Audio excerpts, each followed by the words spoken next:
back. Welcome back. Greetings and salutations, everybody. Welcome to the Automotive Podcast, the automotive modeling podcast. We don't build automotive models, but it sure does help. We're in a little state of confusion at the moment because our guest, Mr. Terry Jessee, is having technical difficulties, so we hope he will be with us this evening.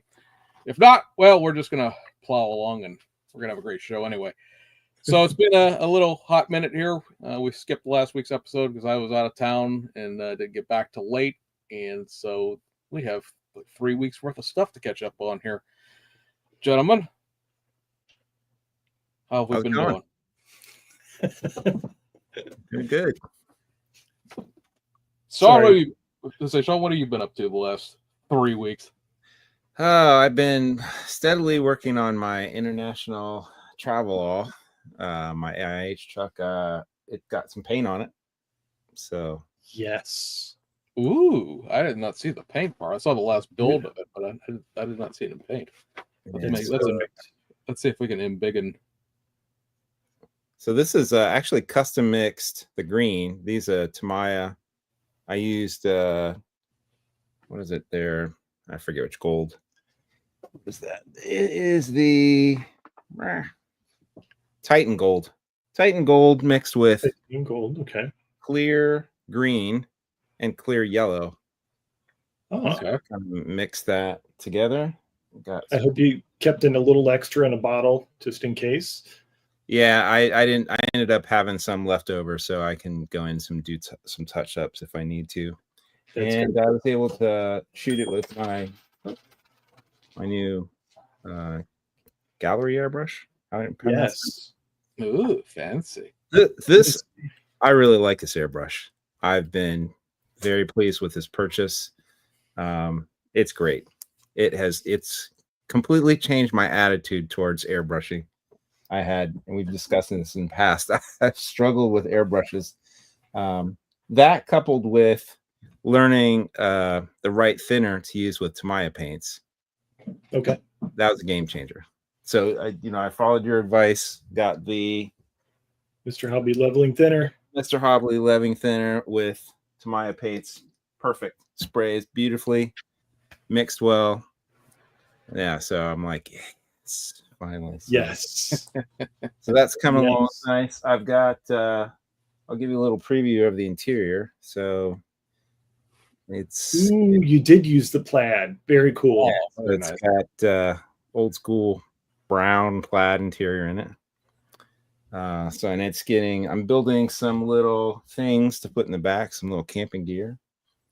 And so it's coming along nicely. I'm excited about it. Your creativity is showing. That's awesome. And I got a couple other little things, but I'll save them. We've seen the canoe. The canoe is actually finished.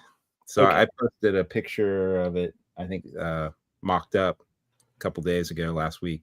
But I've actually I converted it over to an aluminum canoe. I kind of changed and reshaped the bow and did some other stuff to it. And I ended up using Mirachrome just over white bare plastic. And it has sort of a bare aluminum look to it. I was pretty happy with how it came out. So very cool. So I'm trying to get these wrapped up there's a bunch of events coming up here in September and October in the Ohio, Pennsylvania area. So I'm trying to get them this and another little project, which I haven't posted anything about yet. So yay. So we'll see. What have you guys been up to? Mr. Chester? I'm still working on the Hasegawa Mazda RX-7. It's polished.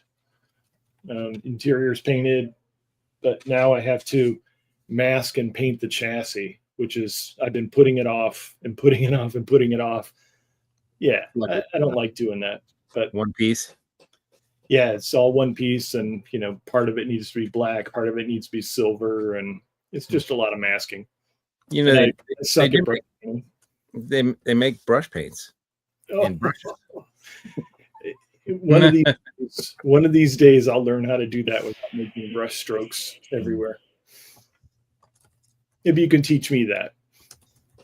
Okay. I don't know how to, I mean, I just go like that. What's your favorite brand for brush painting? Pretty much to Maya paints. Really? Yeah. Okay. Yeah, because that smears really nicely for me. Yeah. I tend to paint, like if I'm going to brush paint something, I put it on really heavy. Okay. Because I just want it to flow out. And if I'm brush painting something, usually it's just detail painting. But if I'm going to paint an actual part, like full coverage, if it's a part that doesn't have a lot of detail, I don't know, like a wheel back or something like that, I'll just put it on really heavy and just let it flow so I don't have any brush marks. Okay. All right. Yeah. Okay.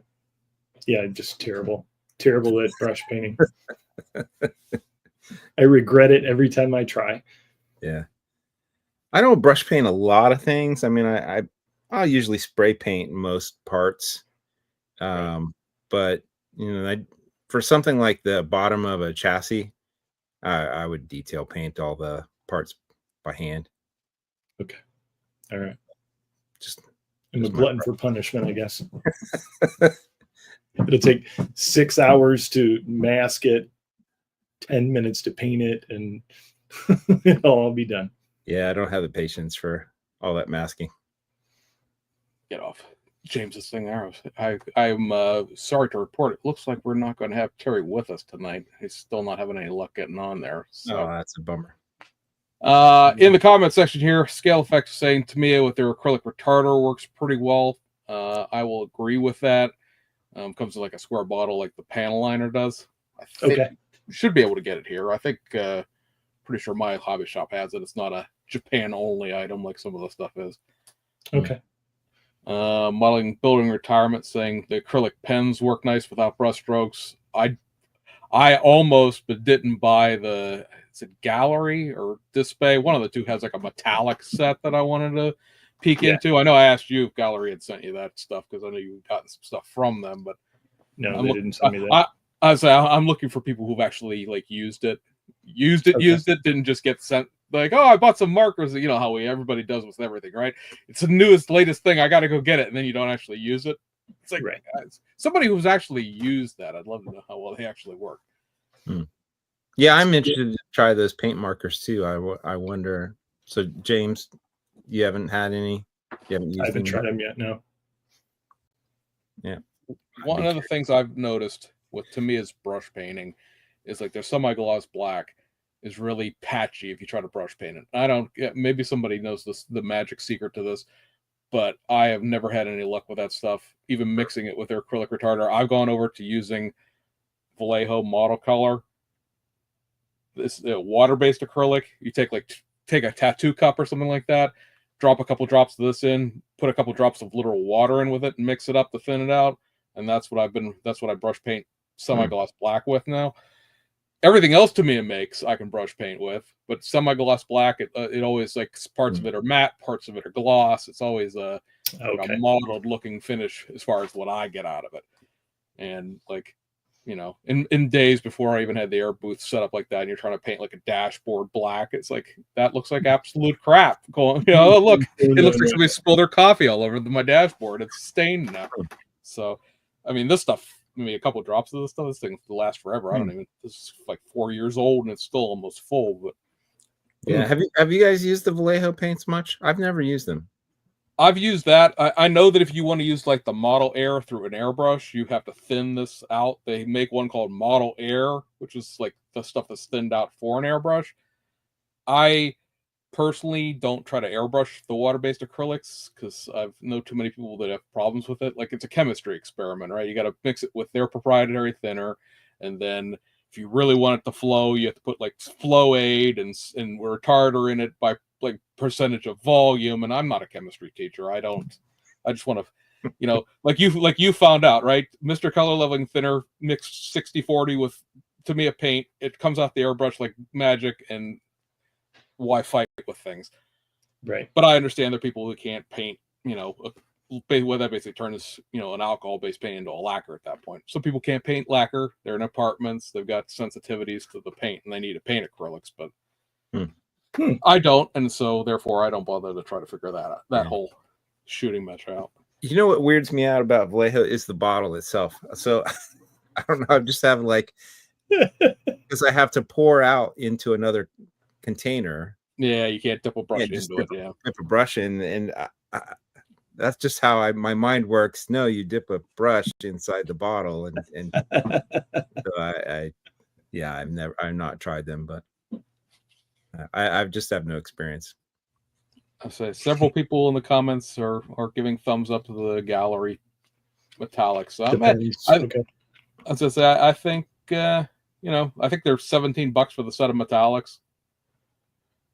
I mean, and I know that a couple of people in the comments here are have discount codes for them. So heck, I might take a flyer on them for $15. They're here in the United States. I don't have to worry about paying tariffs on them. Right. I will say, so I did recently I saw on, was it Barbados Rex? Is that how you pronounce that? Yes. So I got some of this stuff off Amazon. The Magic Chrome stuff. Yeah. It's legit. Like, it's really good. And it's cheap, like $10 for, this is probably a lifetime supply of, it's really good. It's very chromy, super easy to use. Like, you can spray it if you want, but I was literally just use the crappy brush that comes in the bottle, just hose it on your plastic part. It flows out smooth. It'll look kind of crappy at first, but it'll quickly kind of just kind of flow out and the chrome looks good.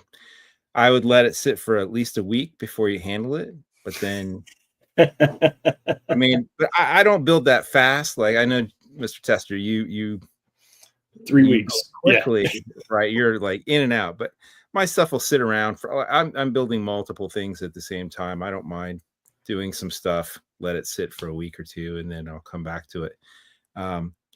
You still got to be like I'm sure it probably gets better over time. I've lightly handled it. It's been fine. I wouldn't like press my thumb into it, but as long as you don't need to do that. But I even noticed that even if you do, and if you go back over it, you'll easily erases it, huh? Okay. And what I like about it is because I like to detail paint with a brush, I can just use that with, fine little brushes. Cause I use all the Molotov or whatever they're called. Yeah. Molotov paint markers. These are good for like hitting the high points of maybe a window trim or something like that. But you can't often get in you can't get in a crack or something. Yeah. Whereas a brush will allow you to, get in some weird little areas. And what's it called? I'm so bad with names. Fusion Firm Ultra Shining Foil. This is very good stuff. And cheap, $10, like versus like Revell spray chrome. I'm a fan. Yay! Frank says Citadel acrylic paint thin with water for brush painting when. Citadel, same sort of thing as AK as far as being a water-based acrylics. So, Hi, Frank. Good to see you. Hey, Frank. Thanks for joining us. Welcome. Yeah, say model. Yeah, howdy, new person named Frank, and the Model Makers Workshop saying don't brush paint, marker paint.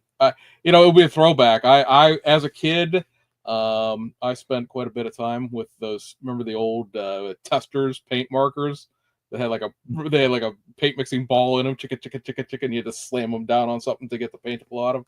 Used to love using those things. I mean, they were streaky as hell. They looked awful, but as somebody who was a 10, 12-year-old kid that tested cleaning paintbrushes, that was fantastic because you didn't have to clean up after those things. You just you're all set to go.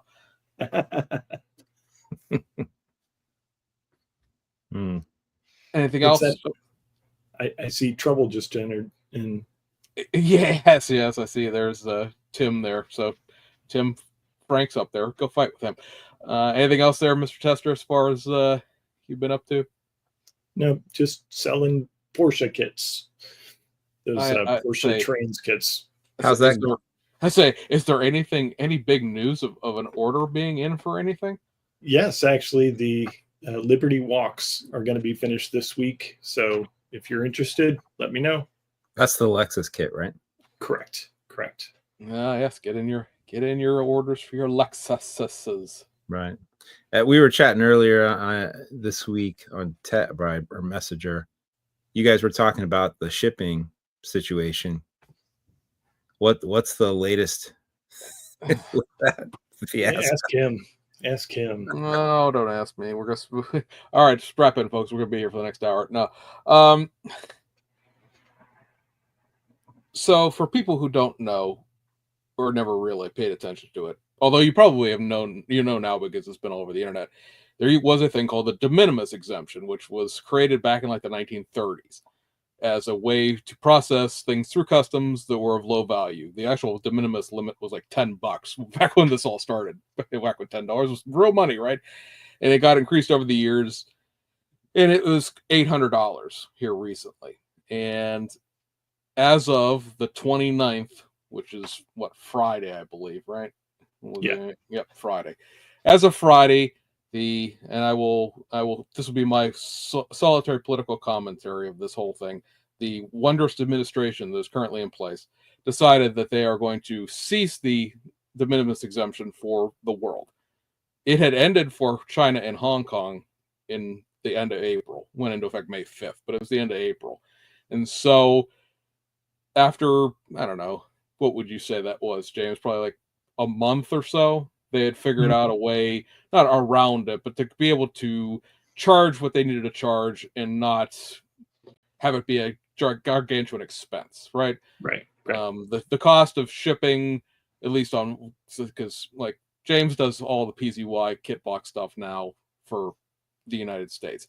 And so when they send stuff, I buy it off of Mr. Tester, because then I'm not paying a separate high shipping cost from China. I see him several times a year, or he can just mail it to me for like $6. So it's it's a much less shipment. I personally get my stuff from Alpha Model directly, and the cost of shipping from Alpha Model went up, I want to say about $10, which, given the fact that the tariff charge is 30% flat fee from China, and it should be $45. $10 is a thing. But having talked to those guys, they are eating part of that themselves, so they're not passing the entire charge on. Their theory is that they would rather sell the stuff and eat a little bit of the charge, because let's face it, you and I both know what these things cost to produce at this point, and they're not as much as they're charging, so they have a wiggle room to absorb some cost in it.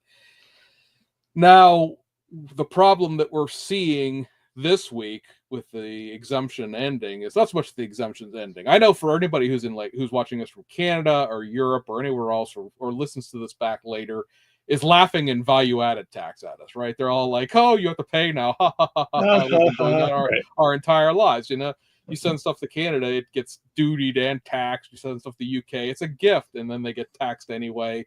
So the major issue is that this was sort of just sprung, if you will, on it. I mean, they threatened to do it for everybody, and then it just became a China-Hong Kong thing, and now it really is for everybody.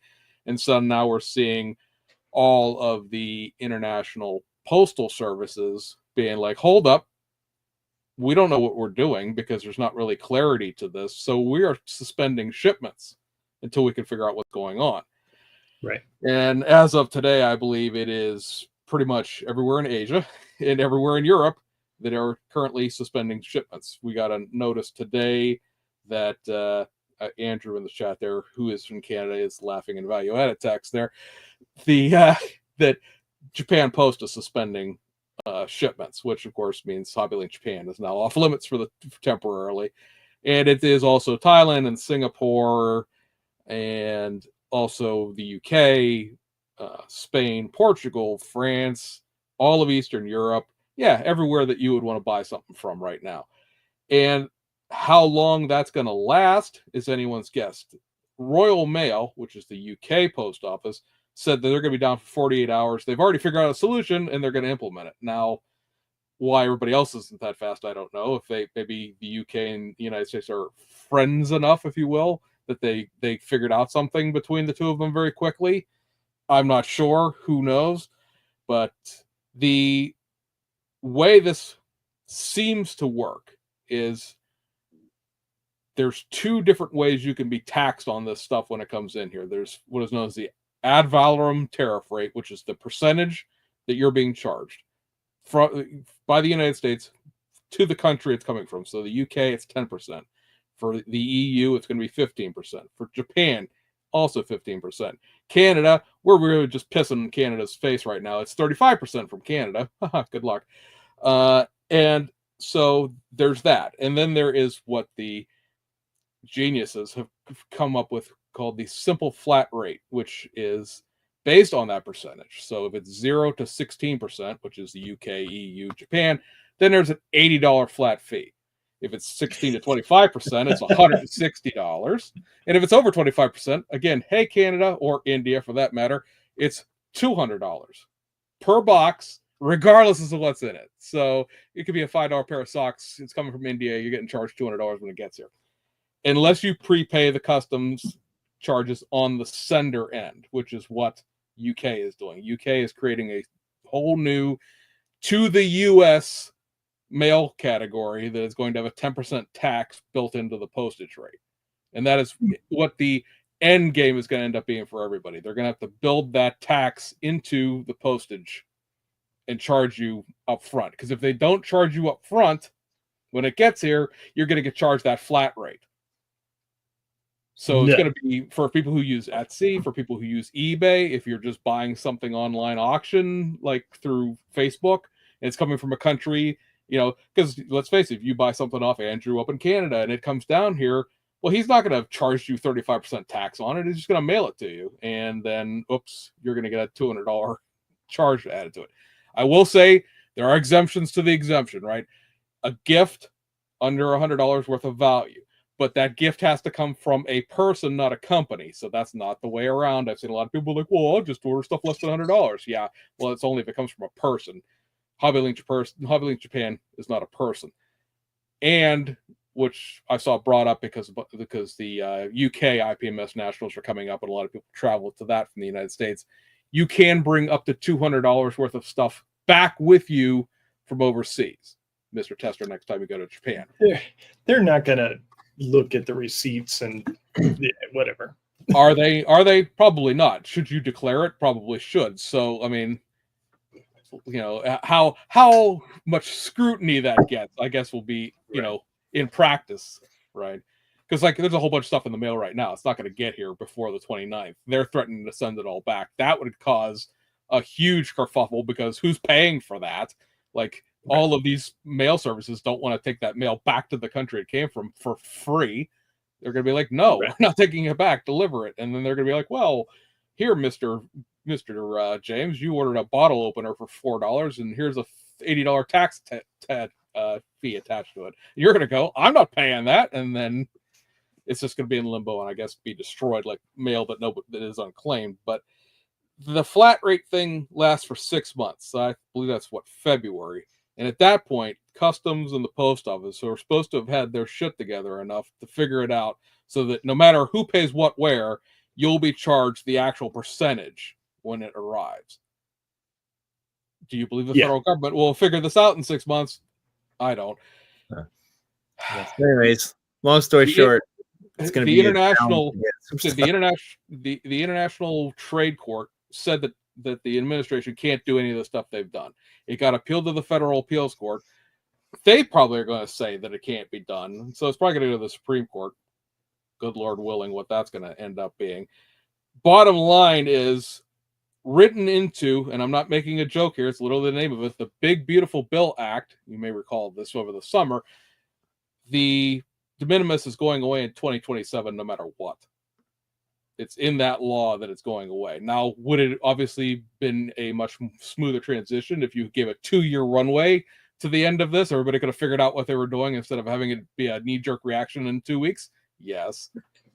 But, yeah. I've got to see a lot of people saying, well, it'll go away and they'll fix it. They may, but it's still going away. Unless there's some major change in how the winds blow, as it were, the minimis is a thing of the past. It was a Biden thing. They were going to get rid of it then, and they never got around to it. So We'll see. So yeah, can they really inspect 1 million packages a day? Probably not. Some stuff going to slide through. Yeah, but the threats are the threats. Oh, we'll have to find new ways to get things to build. but it won't be new stuff. That's the problem. Yes, build your We stash. all have obviously. stuff. We all have stuff, but new stuff is always better than what you already have. That's true. Well, I was telling James Duff, I was like, well, we both have so many things in our stash. What you need to do is go to the bottom of your stash and find that thing that you haven't looked at for 20 years. Pull it out, open it up, and it's like getting a brand new kit that you forgot you had. I don't know about you guys. I always get inspired to build the newest thing that I just got. Like I've got a mountain of kits, and never fails, the one I want to build is the one that I don't have, and I get excited about it. And then but there has been a couple times where I've like, oh, I forgot I had this kit. Oh, this is a neat kit. You know what? I'm going to build it. So I will say there are obviously two other things. One, this whole flat fee and everything else doesn't affect third-party carriers. So FedEx, UPS, DHL, they're going to charge you the tariffs, and they're going to charge you a whole bunch of processing fees. You're going to get dinged for like $40, $50 worth of handling fees. So that's probably not really any cheaper than getting charged $80 for the box, frankly, but it doesn't, those services still exist. Like those, they're not going to be affected by the shutdown for however long it lasts out of any country. So you can still get things that way if you really, really got to have them. The second thing is, and I've seen, because like Edward, who's one of the big major manufacturers of airplane kits out of the Czech Republic, they had posted something saying, well, the Czech Post is not sending stuff to the United States, so we can't send stuff to the United States, and we'll get back to you guys when we can. And of course, everyone immediately went, oh my God, we're never going to have models ever again. Understand that the corporate tariffs that Round 2, Revell, Mobius, and everybody else paid, they've been paying them since May. So this does not affect your hobby shop. It doesn't affect your online vendor. There's the model, that the business side of modeling is unaffected by this. So could you skip buying stuff from Japan and just get it at your local hobby shop? Yeah, I mean, it'll come 6 months later and all that sort of thing. But, to me, it's not going to suddenly not import paint. You don't have to go ransack the hobby shop to get all the spray paint or anything crazy like that. It's that they've been paying those tariffs since May. So that is not, this is just affects you, the individual, getting a box of goodies from somewhere else. Right. But yes, Jay Hart, you're actually going to have to reduce your stash by building things instead of buying new stuff.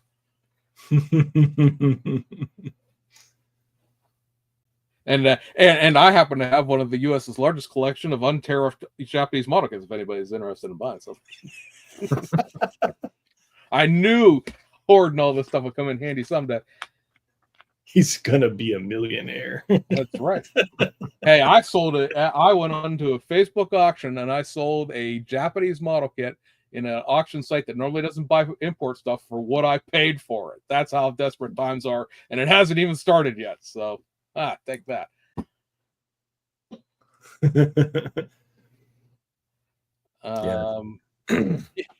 Yeah. I mean, take it for what you will, guys. I don't know. In the short term, it's probably nothing. In the long term, do I want to pay 15% tax on my stuff? No. Is it going to break me? No. So we'll still buy it. We'll figure it out. I'm just kind of upset because I had one more thing coming in this month at HobbyLink Japan. I almost shipped the box of stuff that I had over there that had like 3 things in it, and I was like, no, it's fine. Japan Post hasn't said anything about shutting their mail off. We'll skulk around this somehow. And then today they're like, nope, sorry, Wednesday's the last day. And if it goes out, even if it goes out Wednesday, they might send it back anyway. I'm like, dang it. And you guys had just about convinced me to build a Japanese kit. So, we got plenty of Japanese kits. Between the two of us, we have plenty of Japanese kits, but Plenty. Yeah, plenty. What else should we talk about? Shows coming up. What shows are coming up? Anything soon that we're aware of? Well, we are. I would just like to point out, because you went off on a tariff tangent, that I actually did. I spray painted something. So hey, I actually did work on a model. That is the, let's see, where's the top of that? This 2008 BMW 320 SI Brands Nice. Hatch winner. It's going to have a different set of decals, slightly different set of decals to it. It is a situation where fall show season is upon us, right? And I should probably actually have something to show at the fall shows instead of just showing up and being like, no, I didn't build anything again this year. I also, in the same effort of spray paint there, I've also started fiddling around with this Hasegawa Mini Cooper. Neat. Ooh. This is like the tiniest, goofiest little kits. I mean, Mini Coopers obviously are not big, but this one is particularly ridiculously tiny and like overly detailed. Like the headrests are 2 pieces. Well, 3 pieces really, 2 pieces front and back, and then it goes onto the seat. I don't know why you need that. Anyway, it's gonna be one of those things where the kit has more parts than the actual car does. I think. I have the C1 wide body kit for that. Do you actually have one, or you just have the kit for it? No, I have the wide body kit and the kit. Yeah. Oh, all right. That's on the short stack to do. Neat.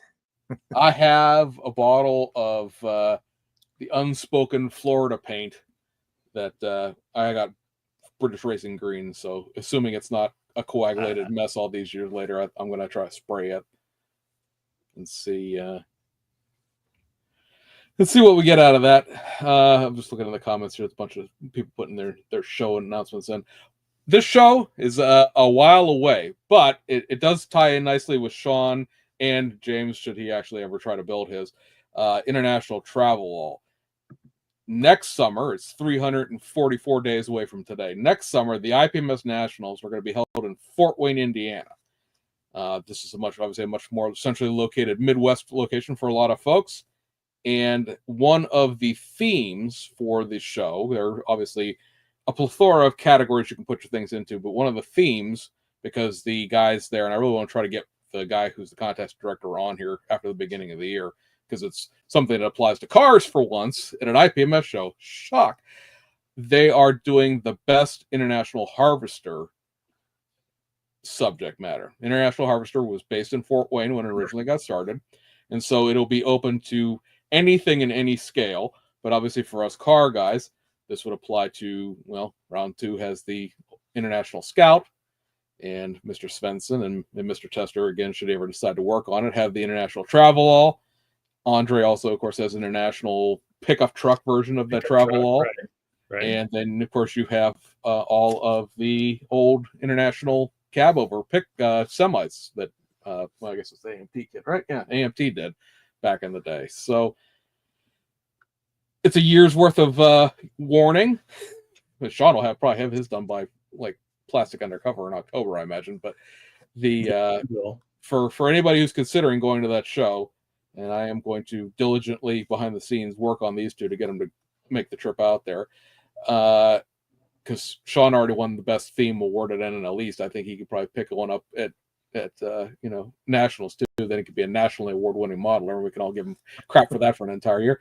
But it's very interesting to see IPMS really they're doing a Gundam thing, they're doing a ship thing, a figure thing, and a car thing to try to reach out to the not so IPMS-y categories. So that's something to consider. Yeah, that sounds awesome. And just by chance, so this morning I had stumbled across a documentary on the Fort Wayne International plant on YouTube. It just came, I'm always scrolling YouTube and random things come up, and it was a 3-hour-long documentary on the whole history of the plant and the company in Fort Wayne. And I got sucked into watching that this morning, and I got about halfway through it. It's actually pretty interesting. I don't know why. I have a weird sort of fascination for International Harvester, and partly because I grew up in Springfield, Ohio, and we had the other international plant was in Springfield. So Okay. they built the other heavy trucks were built there.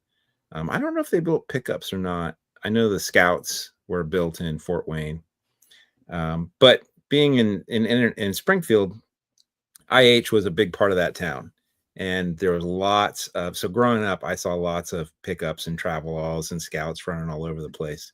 Okay. So I feel it. I think it's just sort of embedded in my psyche of the international brand, and when Mr. Tester had printed out the travel, I was like, oh, that thing's amazing. I gotta get one of those. Like it was just, and I had built a Scout a couple years ago, and so I'm that's pretty cool that the IPMS is going to do a theme for International Harvest. I'm going to put that on my list now. I might even build another one. Maybe I'll have to do a brand new one just for that show. I'd say the referring to comments in the chat here, the IPMS National is a 4-day show. You don't have to be there till Friday if you're entering, but it is a 4-day show, Wednesday through Saturday. So if you're going to make the long drive, you can obviously not make it a day trip. So you can make a weekend out of it. Yeah. We'll find out here in a couple of months whether or not the minor league baseball team is going to be in town, because obviously that would be something to do. It's literally right across the street from the convention center, which would be fun. Fort Wayne has one of the top 5 rated zoos in the country. If you're interested in that, you can drag your family to it, kind of thing. And we'll talk about that more. Can you take a tour through the plant, the IH plant? They are planning to do a number of tours. I think they're trying to do one that's going to be like a 3-stopper. It's going to be the international plant. It's going to be the GM plant, and then also the Auburn Duesenberg Core Museum. Oh yeah, Auburn. Nice. So that'll be like, there's like 2 or 3 of the tours right now are car related, which it's just that part of the country, right? Oh, there's so many independent automakers back then. I think they're talking about. Is the Studebaker plant like a museum at this point? I think they're talking about something about that as well. I think the Studebaker plant's up towards Auburn there someplace, but or I know they were in South Bend.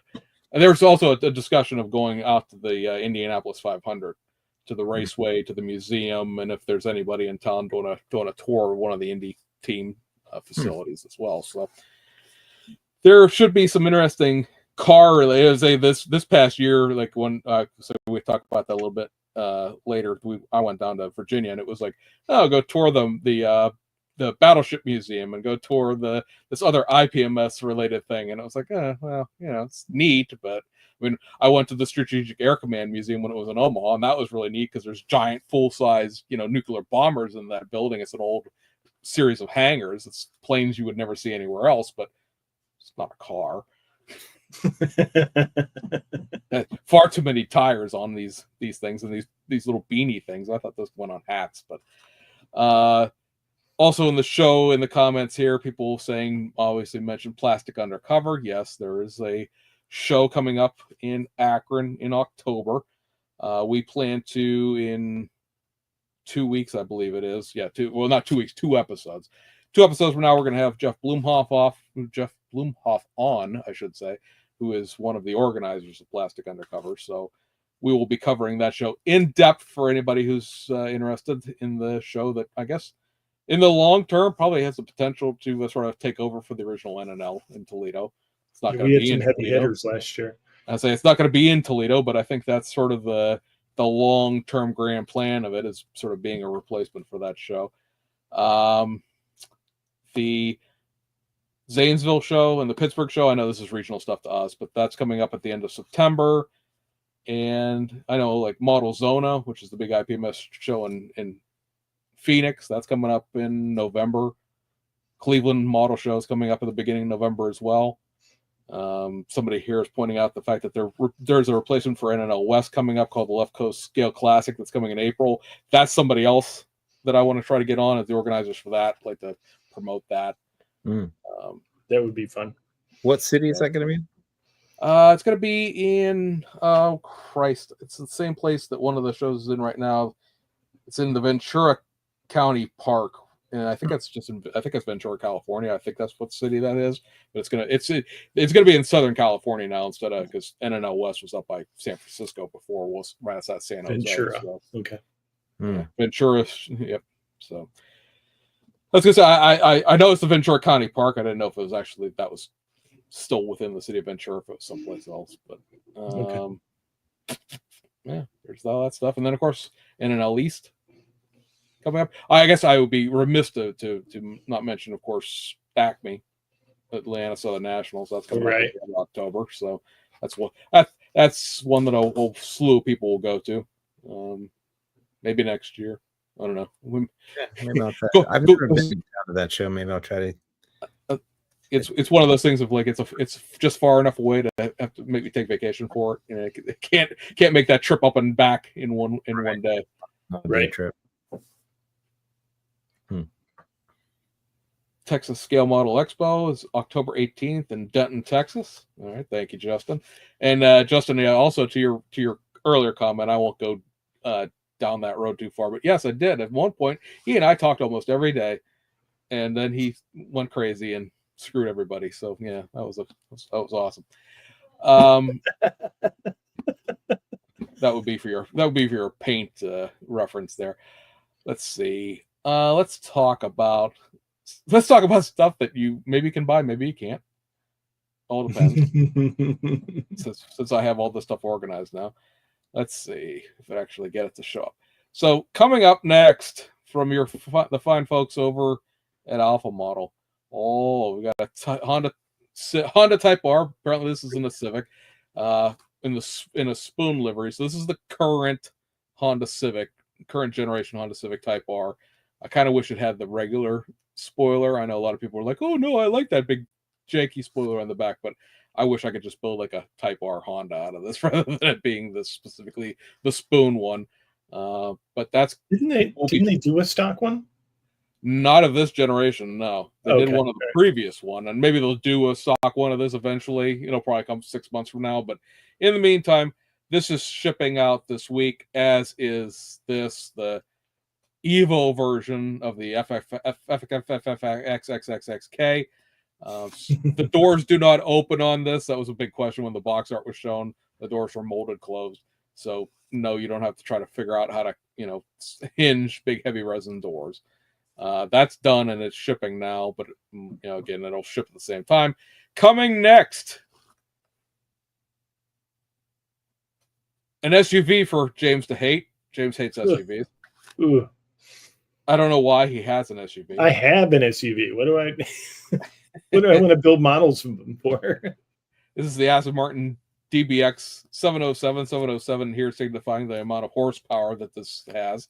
I was talking to some of the British guys today, and they were like, "I would not buy an Aston Martin SUV." I'm like, "It's in case you have to take your kids, and the whole point of having an Aston Martin is to not take your kids anywhere." I said, well, maybe they have cricket practice. I don't know. Since doing the Lamborghini Urus, having a series of like high performance SUVs, I like, just because it'll it's another one. They're going to do the Ferrari Purisang at some point, but anyway. And then the other one that's coming out next month is the M3 Touring. So everybody loves station wagons so much. So yeah, hot rod wagons. I hope they do the M5 as well. I'm trying to talk them into doing that because frankly the M5 is way more impressive. It's like 797 horsepower wagon. Yeah, the M5 Touring is a if I hit the lotto kind of car, because like, hey, I need to haul all my models to the shows right at 110 miles an hour on the turnpike. So, but it's the M3s are the only way that big goofy girl looks good on the 3 Series, as far as I'm concerned, because you get the rest of this bumper, this aggressive bumper with it. On the regular 3 Series, it just looks goofy, like it has somebody punched it in the nose, but. on the Touring, on the M3s, and especially the race car version, I think it looks good. Let's see what else. So Aoshima, hopefully by December we'll be able to actually buy this. Aoshima has announced the next version of their new Tool 180SXs. These are going to be BS Sports tuner versions, much like the Urus ones that are coming out at the end of this month. There's going to be 2 of them. The differences are going to be between the wheels and the different kind of rear spoilers you can get.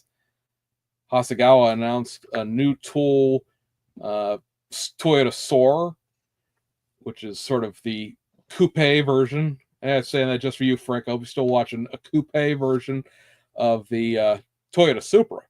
These were basically Toyota Supras underneath. They had the Supra engine, Supra running gear in a more upright body. This is a late version, so technically it's like 2 years later than the one that Tamiya did way back when. That okay. That has an engine in it. This will be a curbside, obviously. This is scheduled for October. So again, hopefully be able to purchase it by then. And then that'll dump us into the pictures I took at the IPMS Nationals. So for people who are like, foreign stuff, stop talking about foreign stuff. Fine. Here, have some domestic junk. We're at the Revell booth here, and this is the little sort of display board they have up. And I believe everything on this board is something that was known and we've talked about, except for the fantasy formula down here with the 78 Chevy off-road truck with the Grand Prix Virage and its trailer. This is a snap tight kit. Apparently the Malibu Grand Prix thing was a big thing. When this got announced, it got a huge discussion group on one of the forums where they went off on a whole tangent about these little go-karts.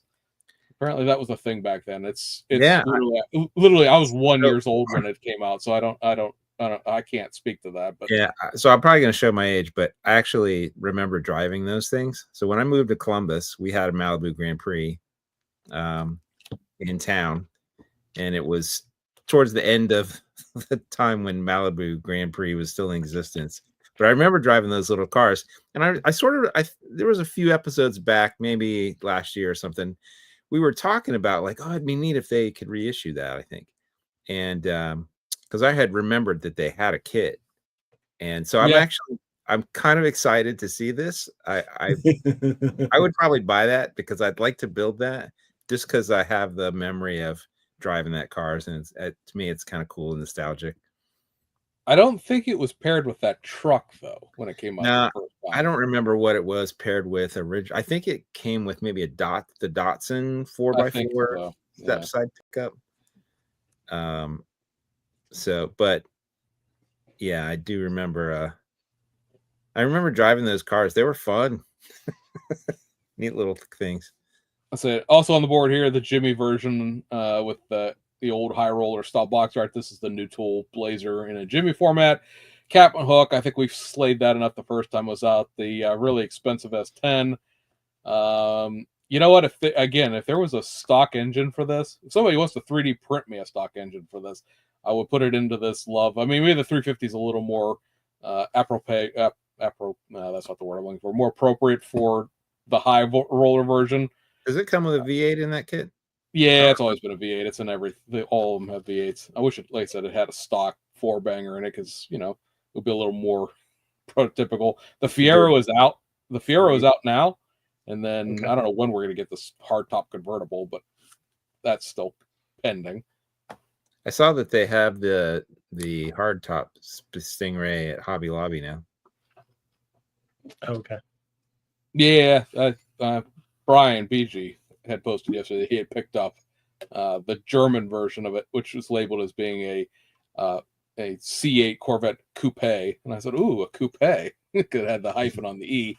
Also, there's the box art for the upcoming 2024 Mustang, which we will discuss a little more in depth here in a second, and then the 10-4 good buddy Jeep Honcho over there.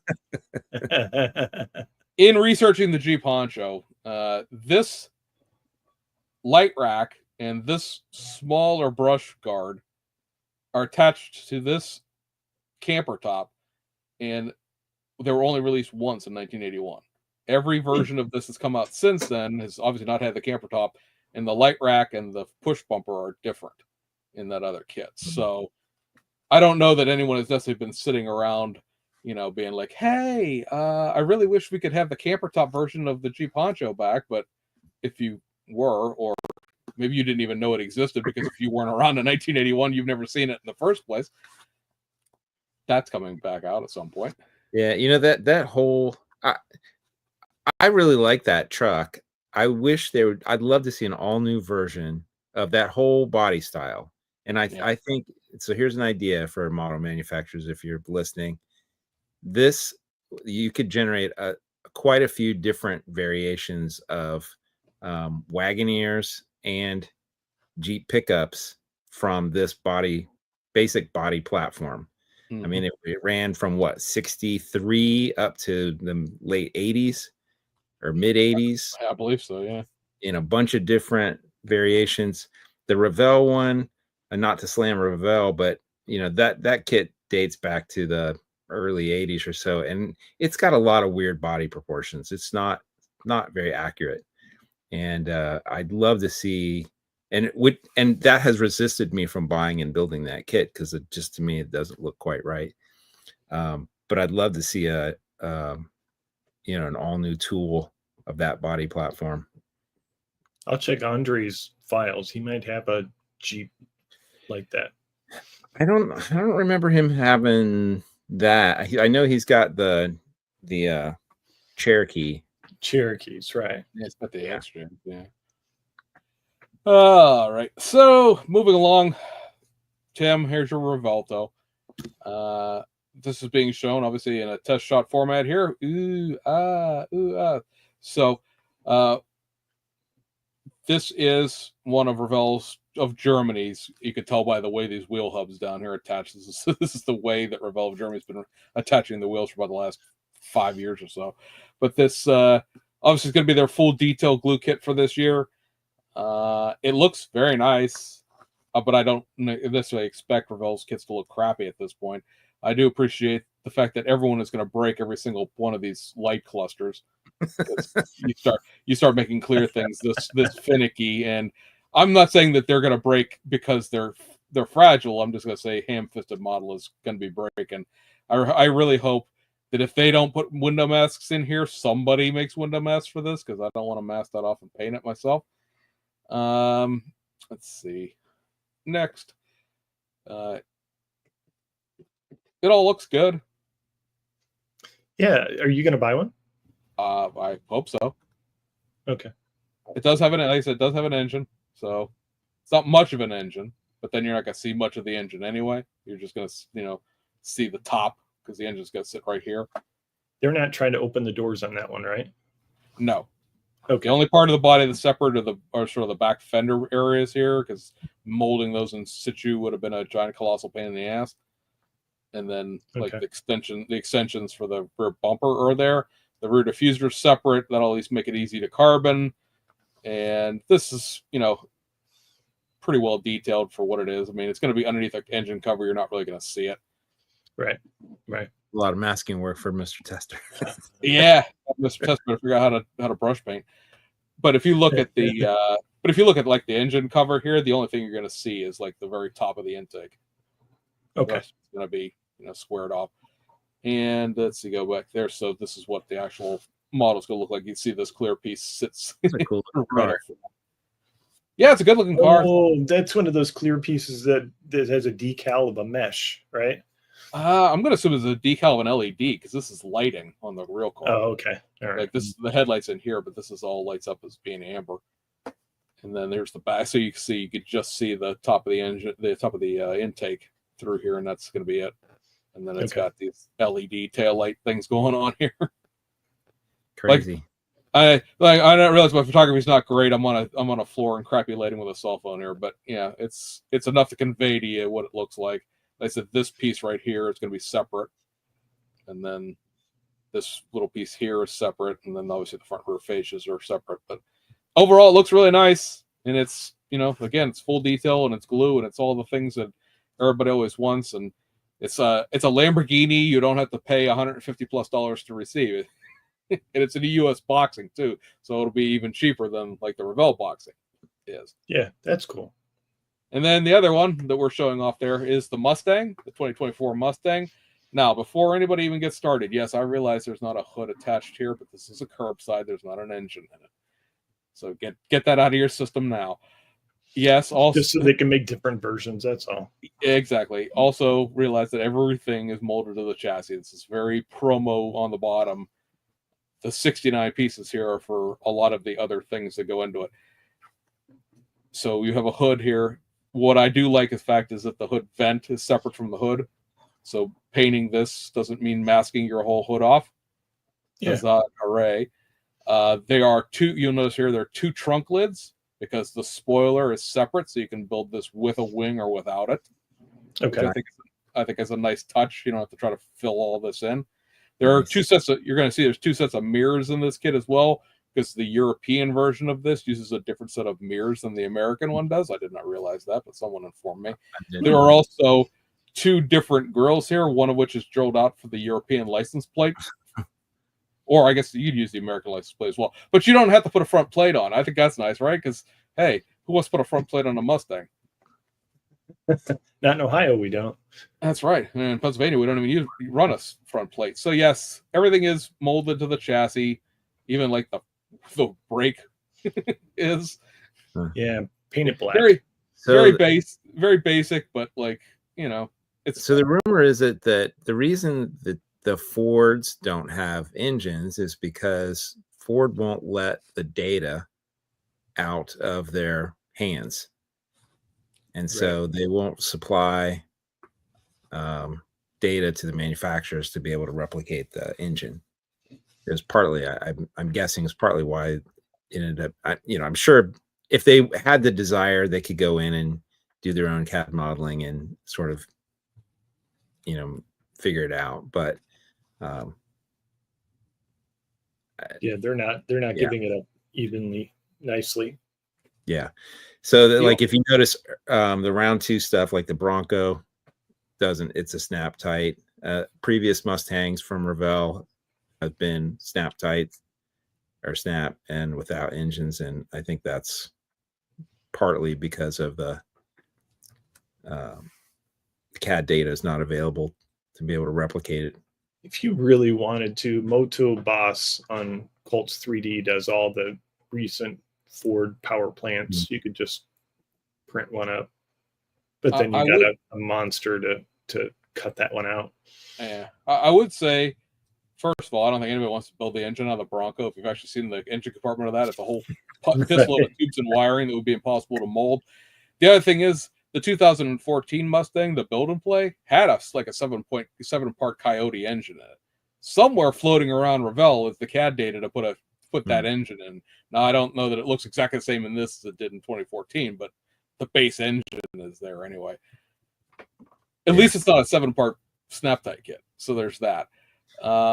This does come with 2 sets of wheels, which we'll give you like a better look at in a second. So you have a choice of like the 5-spoke Starry wheels and then a set of Maggie looking 5-spoke wheels. Here's the other set of mirrors. So there's 2 sets of mirrors. There is basically 2 clear pieces here, the taillights and the headlights. So hey, at least those are like clear parts this time, guys, instead of that weird thing they did to that build and play where it was like stickers. Isn't it like a sticker, right? Yeah, it was a sticker. The interior is going to have separate door cards. So this is, a little Aoshima snap tight, technique there where the door cards are separate. I appreciate that. Yeah. This right here will be the chrome tree. So it's the headlight backs and the mirror faces. And then down here I took these like horizontally and flipped them, but you got your dashboard, you got a headliner for the inside. So I mean, it's got some detail to it. The seat backs are separate. So they put the money where it pretty much needs to be in the interior and the exterior where you're going to look at it. And so it'll look good on the shelf. That's all. So this is how it builds up with. This is how it builds up with the Euro bumper and the Euro mirrors and the spoiler attached. Looks good to me. It looks like a Mustang to me. Yeah, that looks awesome. When they first introduced that body style, I was not a fan at all, but it's grown on me. I'm really starting to like it. It's got some really unique, interesting body lines. I especially like that deep cut V through the taillights. I think is really kind of cool looking. And so I'm excited about this kit. I would get one. I'd build it. I'd hot rod it in some sort of fashion. I think it would look neat with sort of some retro Boss 302 sort of graphics, and There you go. Put me down for one. Revell, if you'd like to send me one, I will happily build it. They don't listen. Yeah, it's okay. I have to say, it's gotten us suddenly and it's a shame Terry's not here. We got a lot of play and lake commercial now because so many states have bought these for their state highway patrols. Virginia just bought a pile of them. Florida has them. Texas has them. Arizona has them. California does now. Alabama, Georgia, North and South Carolina. So all of the departments that back when we were kids that used the 5.0, the Fox bodies, they've gone back out and purchased these. And for the most part, they don't run light bars on them anymore, so you don't have to worry about like sticking big, goofy, ugly lights on the roof. Somebody could 3D print up some LED modules for the roof, for the visor liners and stuff like that. You'll be, ready to go. Yeah, I wonder if they're gonna. I mean, that would be an easy second version of that kit. Probably a couple of police car parts. I posted these on MCM, and of course, everyone was like, "Well, the next version will have an engine." I just want, again, for the S and Gs of this, everyone to take a look at how this is tooled up for everybody who thinks that's a great idea. You understand that basically this is going to have to be a whole different model kit. Yeah, like trying to convert this into something that has a full suspension and an engine in it, you're going to start all over again. There's converting that is a whole, like, I mean, I'm not saying you couldn't use the CAD data and maybe they would cut them both at the same time, but they're two separate pieces of tooling. Right. The hood's off because it's just easier to tool it that way. You wouldn't be able to tool the wipers onto this scuttle panel if the hood was there. Yeah, I wonder if they could get a dark horse version out of that without maybe something that would not require much in the way of except for like bumpers. Yeah, I know it doesn't have a different front end on it. I think it does. And this, like I said, this is integrated into it. But if you put different slide pieces in for the front and the back, it'd probably go there. But and I think you have a different exhaust on that. And yeah, but it's on the bottom. How much are you going to pay attention to it? I don't know. I think this is aimed at younger builders to be appealing to. Everybody wants to get young modelers into the hobby. Everyone wants to get young modelers into the hobby, and then they make something like this, and everybody whines that it's not a full detail kit. So, pick your poison.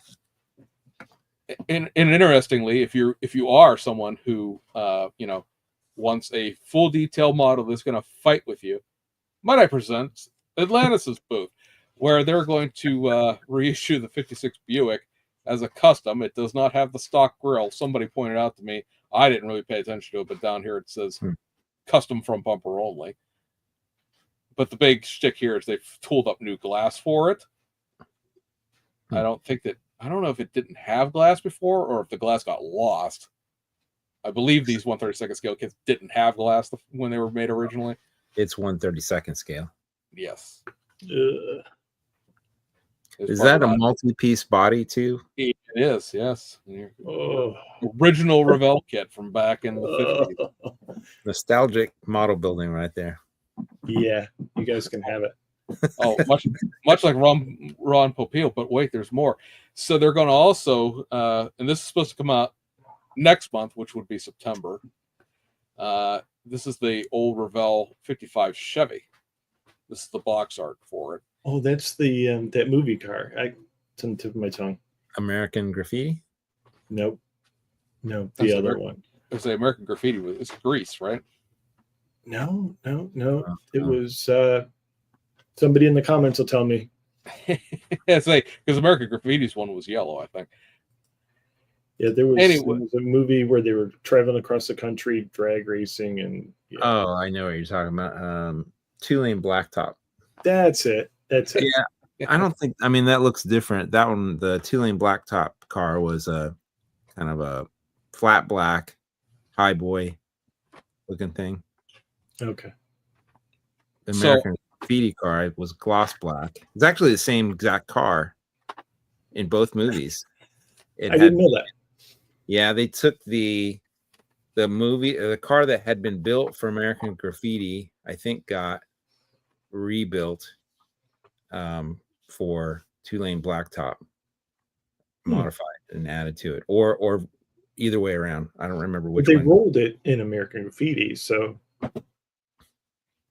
I'm sorry, what was that? it rolled on. It flipped Not upside a hero down. car. They rolled a stunt car.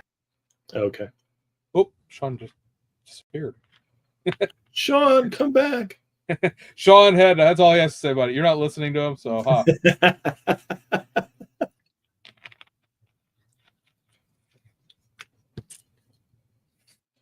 Nope. Oh. There you are. I say you made a definitive statement. It's the goddamn same car. Click. It's the same car. Dang it! I'm out of here.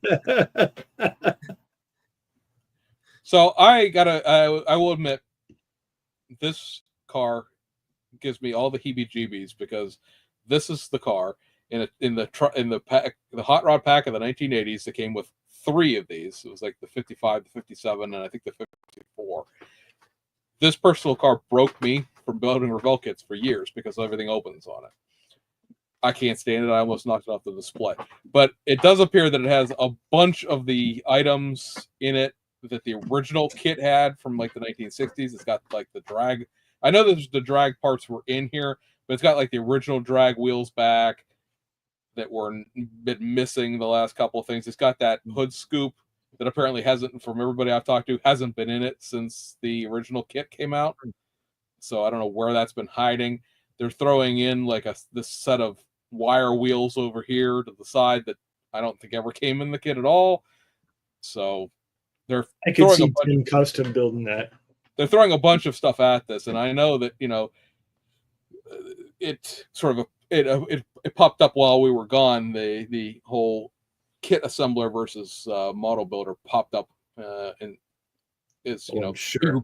people who build box stock aren't real modelers thing. Well, please, by all means, build this box stock and don't do anything to it. Just straight out of the box. Don't fix it at all. Just this and the Atlantis 57 Chevy and the Atlantis 55 or 57 Nomad. All 3 of those kits, all the way they come. Don't fix a thing. Just assemble them. Go ahead. I dare you. Because that'll fix your wagon of the whole building box stock and assembling. Those were definitely ambitious kits when they were originally designed. What I would say it was the early 60s. Yeah, 64, 65, somewhere in there. Originally tooled, to have all the working parts. Obviously, that they didn't have anything like CAD or anything, so the fit and gaps between parts is poses challenges to just be able to just hope it's going to fall together like a Tamiya kit or something like that. So, yeah, be prepared to do some surgery to get them. I couldn't imagine back in the day having orange tube glue and waiting, hours and hours for it to set and trying to put those things together. Couldn't imagine. I will say that to Atlantis' credit, they have, at least with the last several releases, like the 29 Ford pickup truck dragster gasser thing that came out. It's an old parts pack kit. It's like the other half of the 23 T bucket that got released earlier. They put on the box from the original vintage molds. And if you have an old Aoshima kit, you'll know that a lot of those on the side box will say this is a vintage tooling from the 70s, 80s. It is not up to modern standards and requires advanced modeling skills to assemble. If anybody watched the April video I finally put out, I'm repeating myself here, but for the benefit of everybody who doesn't watch those boring ass videos where I talk for a half an hour, I think it would behoove model companies, and this is mostly a round 2 problem, to do that, to put that on the box of those kits. So many people complain about what they're receiving. And yeah, I guess they should be an informed consumer and they should, research the kit. But, if you're the vast majority of modelers where you're going to Hobby Lobby or Amazon or whatever to buy model kits, you don't know because you're not into the hobby that much. You casually build models. Yeah, I saw somebody on Facebook posting about that earlier this week or maybe last week. they were complaining about a round 2 kit that I think was, probably designed in the 60s or 70s. But yeah, like to your point, if for us that have been in the hobby for decades, we have an awareness of the history of these kits, and so we understand, like, oh, if I'm buying a kit that was originally designed 50 years ago, it's just not going to be at the same standard. But if you're a newer modeler and you're new to the hobby, they're walking in, they expect that a thing that was designed last year will be as good as they fit. They don't know the difference. To them, you wouldn't expect that. In fact, I was thinking, like, model cars and model kits are weird as a product in general, that they're selling something that was 50 years old right next to something that's 5 months old and presenting them as if they're both the same. Right. I can't think of really any other product that is marketed and distributed that way. Milk. So, yeah. So just like, I do understand why a consumer is bitching and complaining because I can't build this thing. And I'm like, yeah, I don't know what the solution is but I do see that as a challenge for the model companies to be able to communicate that, because there's value in reissuing these old kits. There's a lot of nostalgia and people want them. I want them, but I understand what I'm buying when I get into it. Like, oh, it's going to take potentially a little bit more modeling effort. It's just not going to fall together. Right. But yeah, a younger modeler, they don't know. I mean, if all of us, we've all told our stories on here. We've all departed for 20 years in the middle of our modeling careers, as it were, while we chased women cars in our careers. And if you dipped out at the right time and you just came back in around COVID, you don't know a good chunk of the history of this stuff, because Revell sold two Tri-5 sets of Chevys there for a while. Like the 57 Chevy was released as that Ed Roth art car at the same time the new Tool 57 Chevy was out. Right. And then AMT also had their new 90s Tool 57 Chevy out at the same time the Pepper Shaker was out, which is, goes back to the 1960s. Which one of those is the good one, as it were? You could, people will argue the old one's the better one, and I'm not going to get into that whole thing, but it's how am I supposed to know which one I'm supposed to buy? I know that a 2021 Bronco is a new kit. I know that a 2022 Charger, that's a new kit. But then round 2 does 70 Coronet that's old but new, and 63 Noble Wagon that's old but new. And like, that was sort of my point with the Tri-5s, right? As a kid, as a 10, 11-year-old kid who's building model kits, who doesn't realize that reissues are old models, those come out and you expect them to be just as good as the 85 Fiero that I just built and the 85 Firebird that I just built and the NASCAR that I just built, because, hey, who sells old crap in a new box? To your point, Sean, it's like the example I used in the video was if you went into a computer store and the computers were not out on display, but they were just they're just boxes, and you went like, oh, this box is pretty, but the round 2 box is, has Sean art on it. It's very, very pretty. And the Revell one is a picture of the model kit, the way the Mustang sort of is, where it's kind of, it's there, and it's probably be a different box art when it gets done, but for right now it's kind of boring looking. You're like, well, this box art, this computer cost a couple of bucks more than the other one. I'll take this one. And then you get home and it's an IBM Selector typewriter. Exactly. and if you go online and say, I bought this new laptop and it's a typewriter, and a bunch of people get online and tell you, well, we used to type letters and that's the way we like it. That's not the answer to that problem. Like, there should be warning, contains old typewriter. It should be on the box someplace. And if I then want to buy an old typewriter, I could buy the old typewriter. Yeah. Yeah. Or you could just buy Japanese kits. Well, yeah. I'm saying, or Atlantis, because Atlantis has figured that out, that putting, original. Right, Tim Custom saying round 2 does put the parse layout on the bottom of the box. That's great, but it doesn't tell you like anything about it. It's just a map. Yeah, it doesn't that unless you're like clairvoyant and realize that a bunch of sprues all over the place means old, and connected sprues is 90s, 80s, 90s, and newer. And even Revell kits these days, like they're so modular that the sprues are 10, 15 parts on a little chunk, and so they can swap pieces and parts out. Those Novas, the 2006 to 2013 Mustangs, those are all, instead of being like 3 or 4 big sprues, they're 18 small sprues, so that they could swap hoods and tires and wheels and exhaust and all that stuff. Tim says, bottom line is it's an impulse purchase versus an informed purchase in today's world. Anyone has the ability to figure out. They just have to do it. You're right, Tim. That is true, but you have to understand, I mean, as far as how I look at this from a business aspect, somewhere around, and from talking to like Ed and other people, somewhere around like 80% of the business that they do is still to casual modelers who are picking stuff up off the shelf. And they're seeing it when they see it. Like if you're watching this podcast, if you belong to Model Cars Magazine, if you're in a Facebook group that deals a lot with new kit news and stuff like that, you're in the like 0.5% of the most informed modeler out there. If even for as great as ScaleMates is, it's not right because it's been created by modelers, and modelers half the time can't remember anything. So the timelines are all screwed up. I was just reading MCM before I came in here, and there's a whole debate as to which blazer is coming out of MPC and with a Coca-Cola logo attached. It's the Snap Tight kit, obviously, because that's the only MPC blazer that exists. But somewhere in ScaleMates, the Revell blazer and the MPC blazer are intertwined, and they say they're the same tooling. Well, they're not. And I don't have the wherewithal or time to go fix that. I mean, I'm an admin over there. I could go untangle that knot, but no.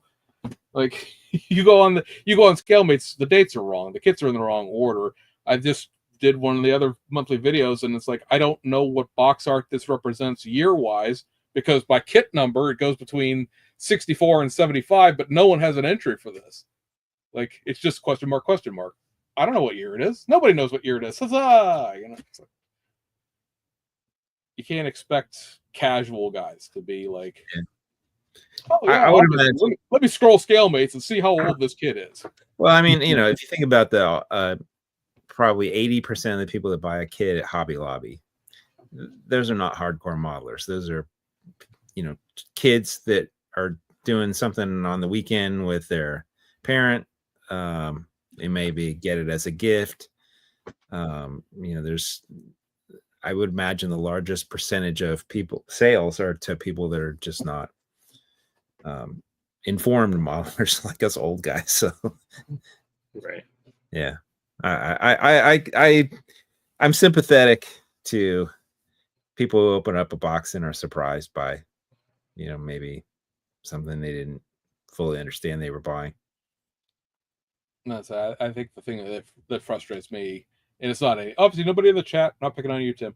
It's the these modelers, all they do is complain. Well, they bought it.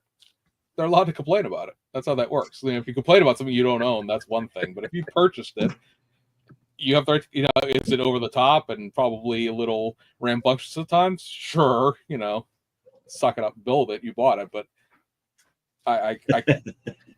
I think that just throwing a little notice on there somewhere doesn't have to be like in 72-point font across the box art or anything. It just, this is a vintage tooling. Have it because like you said, there's a whole bunch of round 2 kits that are coming out at the end of this year. Now that they've figured out their tariff thing, all the kits are coming back out. And if you bought, let's see, the 97 Cobra Mustang is being reissued. Well, we all know that's a 90s era tooling. And at the same time, the old 49 Mercury is being reissued. And that's from like 1963. They're going to be sold side by side right with each other. There's a newer-ish Revell 49 Mercury that came out in the 2000s. So that 49 Merc by AMT, that has to be new, right? No. Right. Now, personally, I built that a couple of times. I think it's a really good, really interesting kit because of all the options that you get in the box. But it may not be what you expected it to be. And then you go online and complain, and then a bunch of moldy old gatekeepers scream at you about you're a kit assembler, not a modeler. Well, to change topics here, for anybody that joined late, unfortunately, we were going to have Terry Jessee on the show tonight, and he had some technical issues, wasn't able to log in and join us. A little bit of a bummer. But I wanted to ask you guys, I was excited to talk to Terry. I don't know him personally, but we've chatted a couple times over Facebook over the years, and I had followed him as a modeler. He was very inspirational to me, and through the pages of Scale Auto, and I knew of his work there. In fact, I was excited. I actually dug out my vintage Scale Auto magazines that had the cover of the cowboy Cadillac, probably one of the most famous models he built. I was kind of excited to talk. I wanted to ask you guys what is your favorite Terry Jessee model? I think that yellow pickup truck with the moon eyes, the painted Calvin and Hobbes, that was probably my favorite. Neat. It even said, "This is not a decal; it's painted." Right? It's a Chevy truck, isn't it? I'm trying to remember. I know I've seen it, and now I can't remember exactly. Is it a late model Chevy? I don't. I just remember it was yellow, and yep, that one. Yeah. Let's see. It was done specifically. I have a little tiny bit of background information because he emailed me the pictures for it here.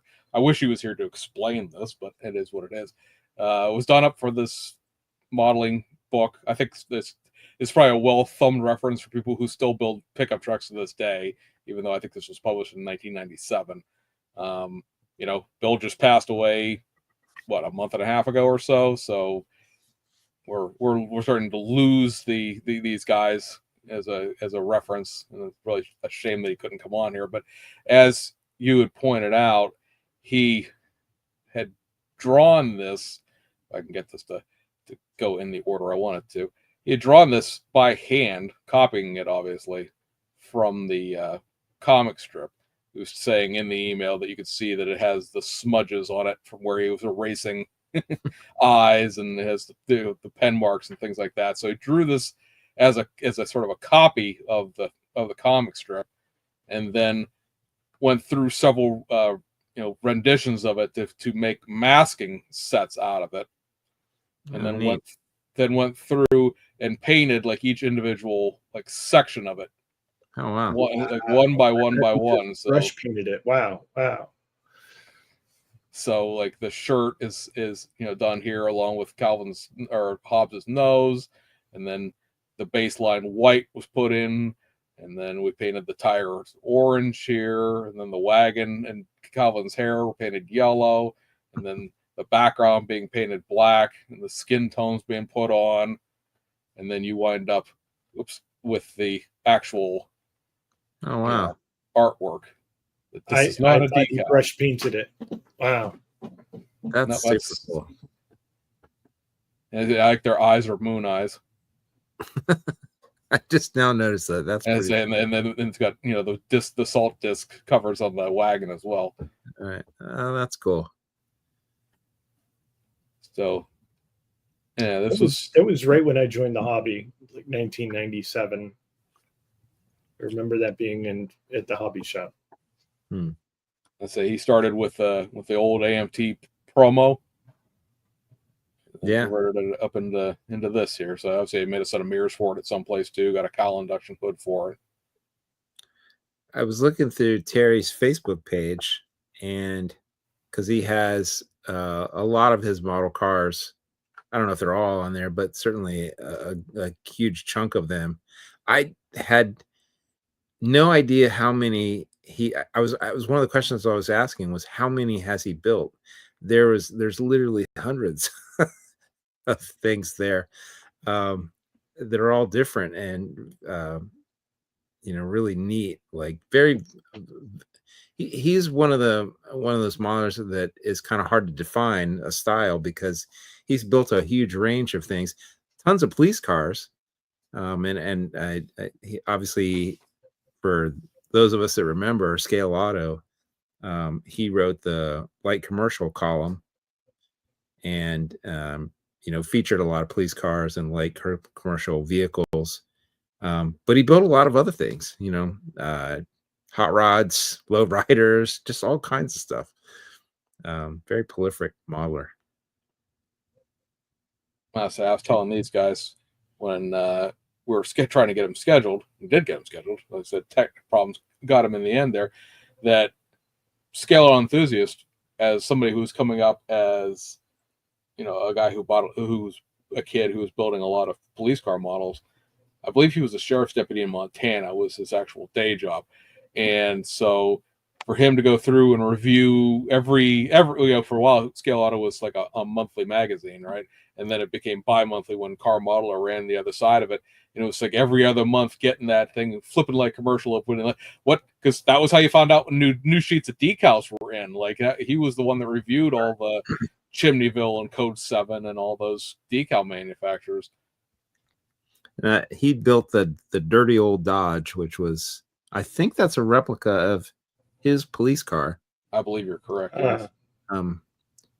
It was just featured on the cover. The date is February 1984. It's like, smell of vintage Scale Auto enthusiast magazine. Back when Scale Auto had an E at the end. All right.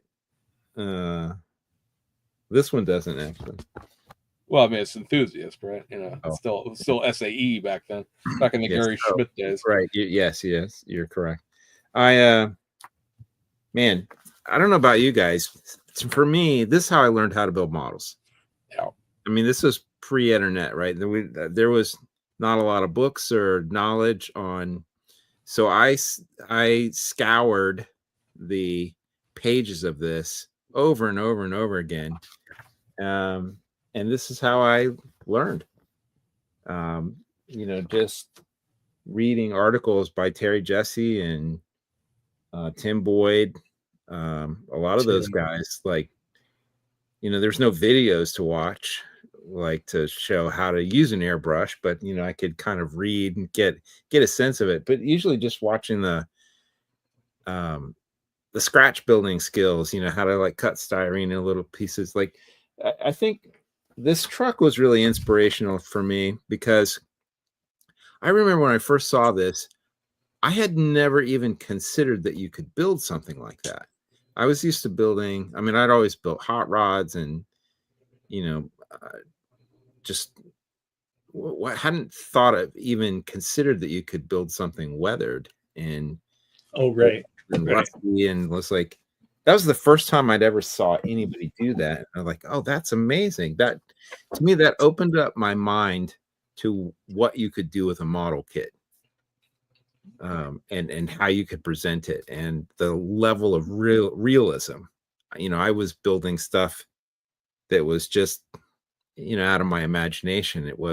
I hadn't really considered scale realism, like, oh, things need to be a certain thickness. They tried to be in the right scale, and the finish, that you could use weathered or matte finishes, and that really just kind of opened my mind as a young modeler, and it was very, kind of inspirational. I still haven't gotten there yet. Everything's shiny for me.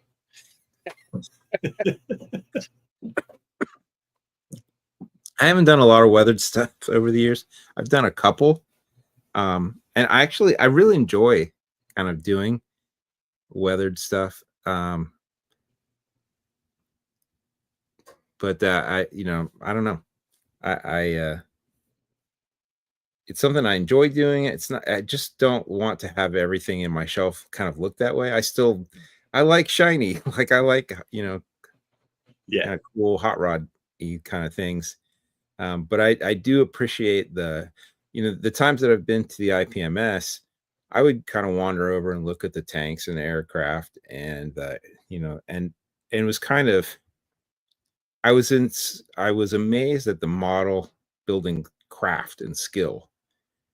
Right. I think there's a totally different set of skills, right? Yeah, it's just a very, like, oh, there's another world out there, and that I could borrow some of those ideas and sort of apply it to what I was doing. I would kind of take little elements and pull that into what I was doing, not like trying to, wholesale borrow everything, but certainly using those techniques, inspirational. What were your sort of inspirations and influences when you were first starting building? I was Scale Auto, I would buy every episode, every issue, and Yeah. just kind of made mistakes and figured it out for the most part. Yeah. You can't just paint an engine any color. I think this should be blue. No, it's a Ford. You can't paint that orange. It's got to be blue. Yeah, reading the story, like, so if you see up in those red and blue binders up there, Yeah, that's my Scale Auto collection. So that it goes back. I think I've got, at one point they did a reissue of the first issue or the first two issues. So I have a copy of that one. I don't have the very first original ones, but when they did a sort of a replica or a reprint of the first two issues combined, I have that. And then I think I have pretty much everything up through almost the end. And it's funny, now that I'm feeling nostalgic, like I want to dig them out and kind of look. It's been a long time since I've kind of looked through and read some of those articles. But man, as a kid, I would just pull them out again and again and again and sort of read through. And every once in a while, I'd just get them all out and just, for hours, kind of go through them. Yeah, Scale Auto was definitely a big influence. and How about you, Mr. then joining a club afterwards, that really kind of helped. Yeah.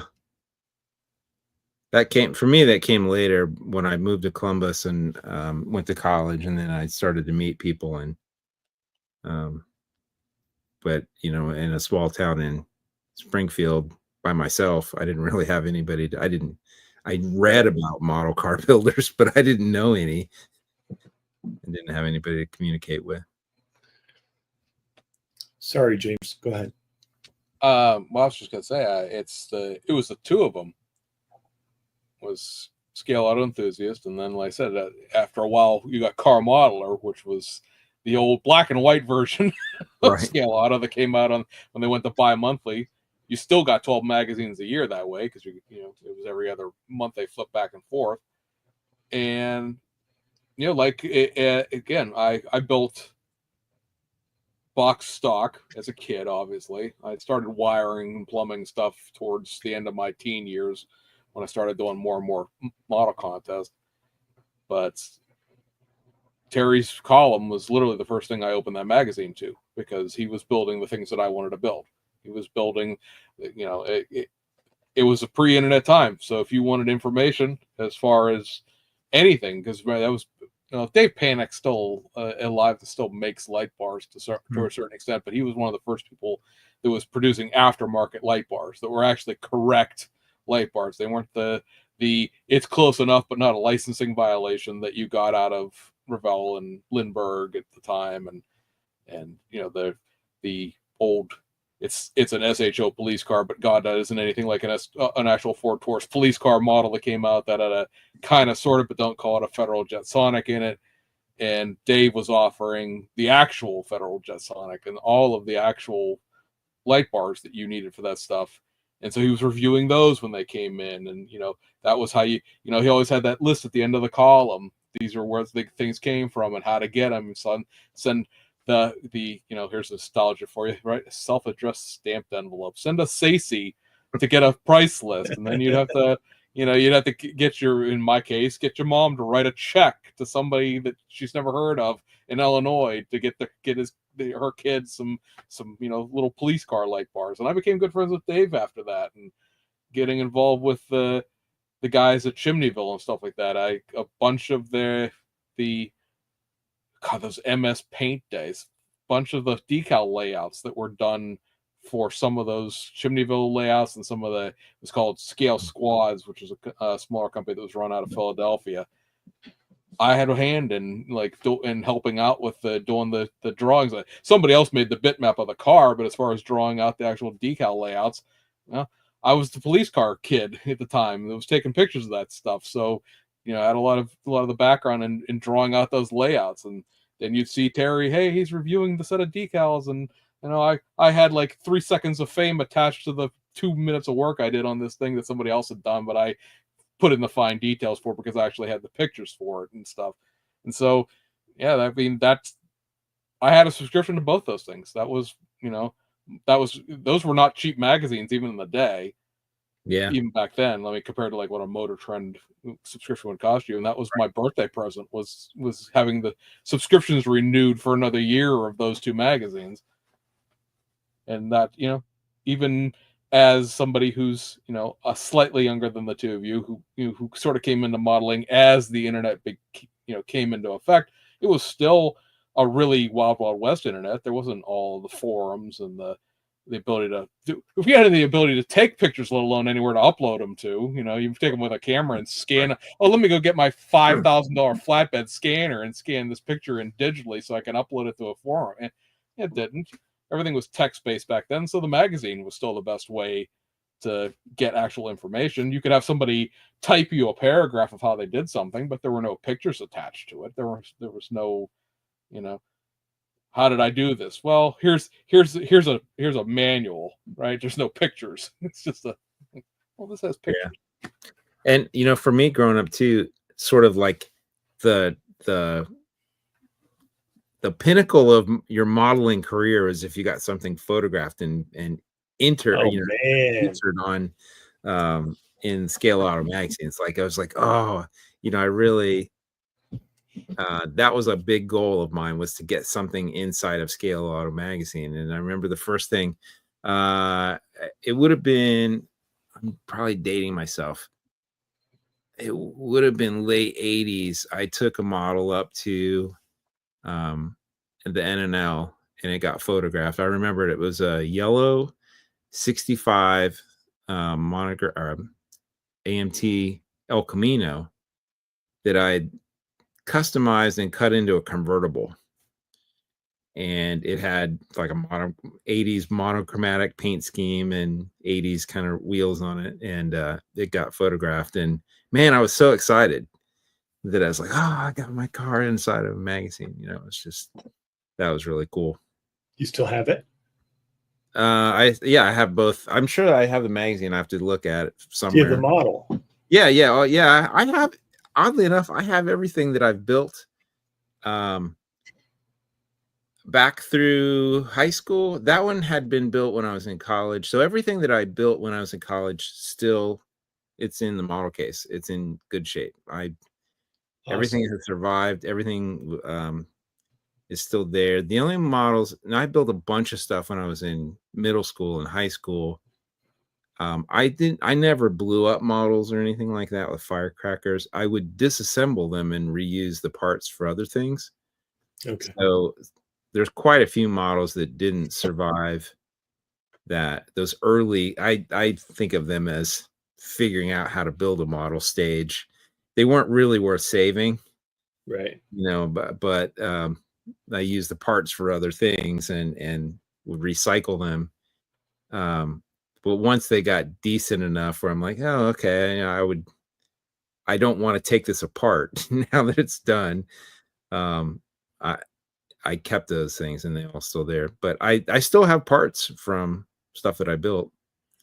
And I've got a couple that I kind of want to just reassemble just because of the nostalgia of kind of seeing where I started as a model builder. So I should pull those out and just kind of put them together for fun, just so I could put them back on my shelf as a contrast. You're out of room though. Today. You're out of room though, aren't you? Yeah, I've got die cast things I could move out. Those can live somewhere else. They don't need to live in the model car shelf. The wall of fame, right? Yeah. But those issues of Scale Auto was, as a kid, in delusions of grandeur, right? We're always looking at the centerfold models that were always you didn't realize at the time who Randy Dare even was or anything like that. But these hyper detailed, super realistic things, and you'd sit there going through like the Detail Master catalog, looking at matching the fittings that were being used in these models to like what was available, and like, yeah, someday I have somewhere in all of this mess a 67, I think it was 67, right? Yeah, 67 Impala I think it was an Impala Pro, was it an Impala or a Chevelle Pro Street that AMT did, right? Revell, right? Well, the Revell and AMT both did them, and because the Revell one has that weird Corvette tail panel to it, but the AMT one was done up almost exactly like it was a dare car that the Lucas County Sheriff's Department used in Toledo at NNL. That's how I found the thing. And they had a Pro Street car that was done up as one of their sheriff's cars. And I sat somewhere in here. I have that model. It's all primed. The engine's wired. Like, I did everything to it. Like, it was plumbed. It was wired. I had the first time I frustratingly ran brake lines and fuel lines to everything. I never finished that model because I went to college and it just went off into the netherworld. And I don't even know if I have pictures of the car anymore. But like that I was gonna build a model that was just like that. It was gonna, a 16-year-old kid, I have no business doing any of this crap. But like my hobby shop that I went to back then, for anybody who lived around the Youngstown area back then, it's called Trumbull Cameron Hobby. You may remember it. It's long, long gone now, but like they carried some of the Detail Master stuff and the Parts by Parks stuff, and you could get all of the photo etch wiring looms and all that stuff. And I bet you I spent an entire summer's worth of work on aftermarket parts, because even back then that shit wasn't cheap. Like, Right. you very quickly run into $20-$30, and that was actual like a real life amount of money back when you're making $4.15 an hour. And I was, that magazine was inspirational. It was, it showed you what could be done. Right. And the town I grew up in Northeast Ohio, I don't know what the population is now, but back then it was 4,200 people. And the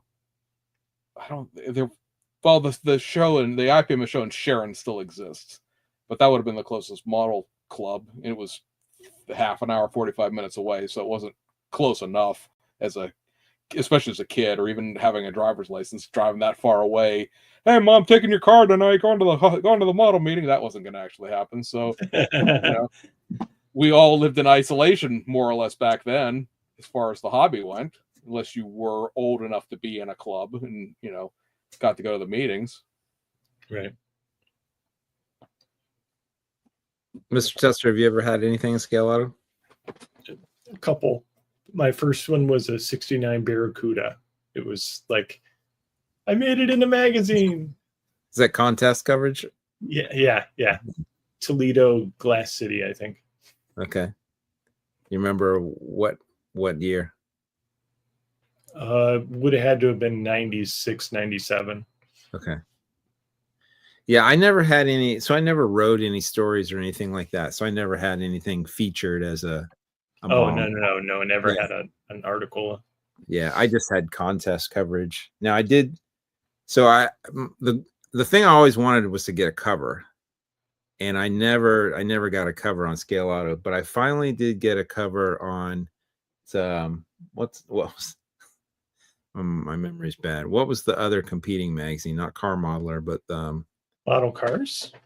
Model Cars. Yeah. So I did get because I built the box art model for the Mobius 50, was it 51 or 52 Hudson? Okay. The blue one with the white top, the very first one that they issued. So that one I'd sent photos to Bill Coulter, and I think at that time he had some editorial influence, and I think he did a story on that kit, and that model got pictured on the cover of that one. So I finally, that's my lone cover that I ever had on a magazine. So I think I shared a cover on Contest Annual or something. Shared a cover with somebody, but never had my model on the front of the magazine. Now. Yeah, I guess mine was shared too. There was other things on there, but at least it was on the cover. Yeah, that's awesome.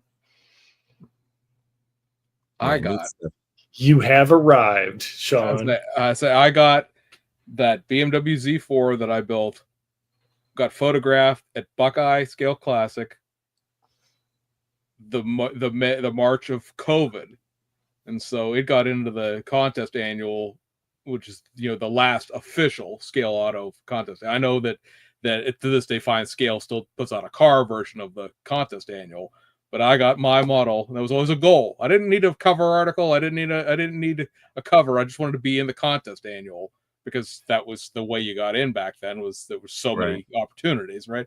And I went to so many contests throughout my teens and 20s. And let's face it, my models were crap back then. Not that they've greatly improved, but they were especially crap back then. And that's my point of pride. I got into the last official Scale Auto contest annual. Made it in under the wire. That's right. The last minute.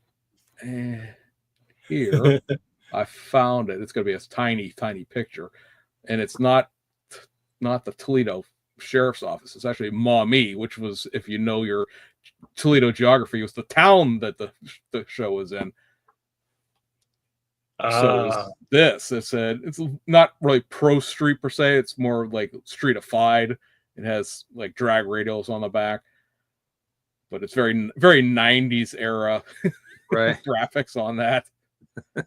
But it's an MX 7000 light bar, and this is the light bar you can get out of your. What kit had this? It was the Orange County version of the Lindbergh Crown Vic. This was more or less, the AMT Chevelle. I had a set of drag radials for the back. I have pictures of the engine. This was let me go to the next picture. This was like a Corvette show. I have no idea why this car was there, but this was a trip to NNL.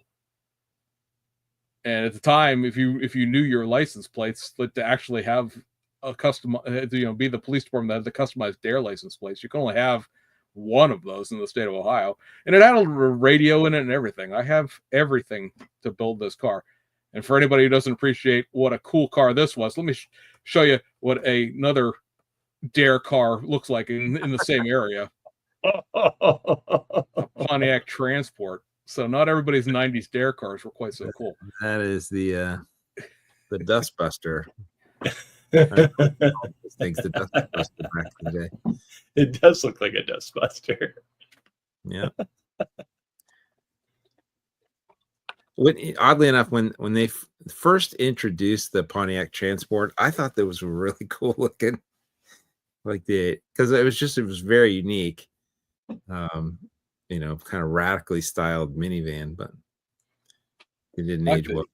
I like the Chevy Lumina APV because I had no grill on it. It was just straight down like the actual Lumina was. It had no grill. The Pontiac Transport had that Pontiac grill to it.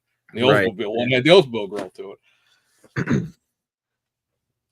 Those gigantic double full blade wiper blades that those vans had on them. Those were yeah, that was GM styling run amok. They did a lot of really weird stuff back in the 80s. Yeah, for sure. It was like performance was terrible, so they didn't have anything else to do. We'll just do wild styling. It was the only way to get excitement. Speaking of, we got that Beretta coming out real soon from Revell. Round two. It's the Beretta GTZ. Oh, yeah. I wish that thing didn't have those little nub mirrors on it. those little. Oh, look, a tick bit my model. That's what I'm trying to say. Yeah, somebody needs to do an accurate set of wheels for that, because I know that the kit wheels are undersized quite a bit. And because I think that when they originally did the tooling for that kit, they were probably like 14-inch wheels. And I think by the time the GTZ version of that car rolled around, they were 16-inch wheels. But they molded what looks like the right style, but it's in the wrong size. It's too small. So back in those days, there was the GT, the GTZ, and a GTU, if I remember right. Yeah. I don't think they were all out at the same time, but like over a period of time or years, they changed. And I had a GT at one time, teal mobile. Nice. Teal wheels, teal, interior teal, pink splash graphics, everything. Nice. Yeah. Yeah, I remember the splash graphic days back in the 80s. Yeah. Cool. I'll say the GTU is how that kit came out originally. Okay. Right. Because this is the best box art ever. Hang on. Let me see if I can get this to pop up. Alluring and aggressive, guys. Alluring and aggressive. That's right. Well, I wasn't sure if I was going to buy it, but now that I know it's alluring and aggressive, I'm in. I'll say because really this is the first AMT boxing. This was actually an MPC kit. This came out like in 87, early 88, right before the companies merged, and then it was reissued in an AMT box. Yeah, that does seem like a weird thing to say on a box. Like, what? Like, it would convince me to buy it. Like, I was on a fence, but now that I know that all of those very first one of that box art, the photo retouch models, they all said something sassy. Sassy. I can imagine that they'd hired a marketing person at this company, like probably had no knowledge of cars or model kits, and they're like needed to somehow justify their job, so they added these little taglines to the box art. I'll say it's going to be teeny tiny, but yeah, the Breda GT was the way that first came out in 1988. It's got the wrapping that MPCs had. This is one of this and those 69 Oldsmobiles were like the last kits that MPC made prior to the officially going under. That's right. Now, I don't think they never issued the pace car version of that. They did not. The pace car version had wasn't it a T-top or yes. Yeah, it had some weird top to it because the light bar was like integrated into the back roll hoop. Yeah, it was like somebody did it in resin or something. Yeah, that's right. You're right. Because it was a convertible, but it had a hoop kind of a cutter. Yeah. Somebody did it in resin. I can't remember who, but who was that? That was shoot. I know exactly what you're talking about. So I had Mini Exotics. Was it Mini Exotics? I don't think so. I think it was All American Models. Okay. All right. I actually had, so my best friend in college had the pace car version of the Breda in that greenish teal color. Yeah. It had the pink, Indy 500 graphics on the side. And I remember riding around in that car. There you go. Mine was a manual with the 3.1 liter. Ooh, yeah, look at that. Yeah, so I remember that the light bar. This is how much a police car geek I was back in that time. That it was well in engineering. Connecticut made it, and it's integrated into the back half of the roll hoop that's in there. I've forgotten the actual yellow or actual pace car was yellow, but I think you could get that Indy graphics package on pretty much any Breda. I believe you could, yeah, because if you just Google Breda pace car, you get it in quite a few off-putting Breda colors of the time. Let's see. Yes, I think those cars are pretty much at demolition derbies now. I think they like to drive those. I'm surprised any of them survived. They were not well constructed vehicles. Even I was gonna say, hang on. Yeah. I think I found what we're looking for here. This is a teal Breda. That's it. The teal mobile. Yep. Car. I remember riding around in that exact car. But I had like the BBS wheels that were teal too. Oh, okay. Let's see. We got the details on this. Auction is concluded. Ah, dang it. It says it's sold. It doesn't say for what though. So many auctions just through Mecum. I imagine. Okay, I don't know how much this would have gotten back in the day. Man, that brings back memories. I liked the styling a lot on that. I think that car was really clean and. Remember these god awful seatbelts that were attached to the doors? Yeah. the GM thing for a while. Yep. I can't remember. Is that one of the ones that had the early digital dashes too? Yes. Yes, it did. Actually. I kind of remember. So my friend had bought that and then sold it and bought this Cavalier Z24, Oh. which had all the aero work, and it was actually a better car. Had more horsepower, and I kind of remember driving it once or twice and thinking, "Oh, this is fun." Those V6s back then were, for what they were kind of pretty. My grandfather had a Chevy Celebrity that had that 3.1 that was in everything back then, and that hauled that little car around. It went. Those cars were light. They don't, they're pretty thin. They didn't have a lot of, 150 horsepower would have been enough to get them moving. Right. And then I think at some point I remember they had the Celebrities, the Eurosport edition, which had all the aero package on it. And I remember those cars. I mean, that was kind of like the tape stripe era of performance. Those are all the cars that I grew up when I was, it was and IROCs and all that good stuff. Yeah. Oh yeah, the IROC, but that was the pinnacle of, cool when I was in high school to have an IROC. See, I remember there was one kid, I don't even know how he got it, but dad or something probably, he had the metallic blue T-top IROC Z, brand new in high school.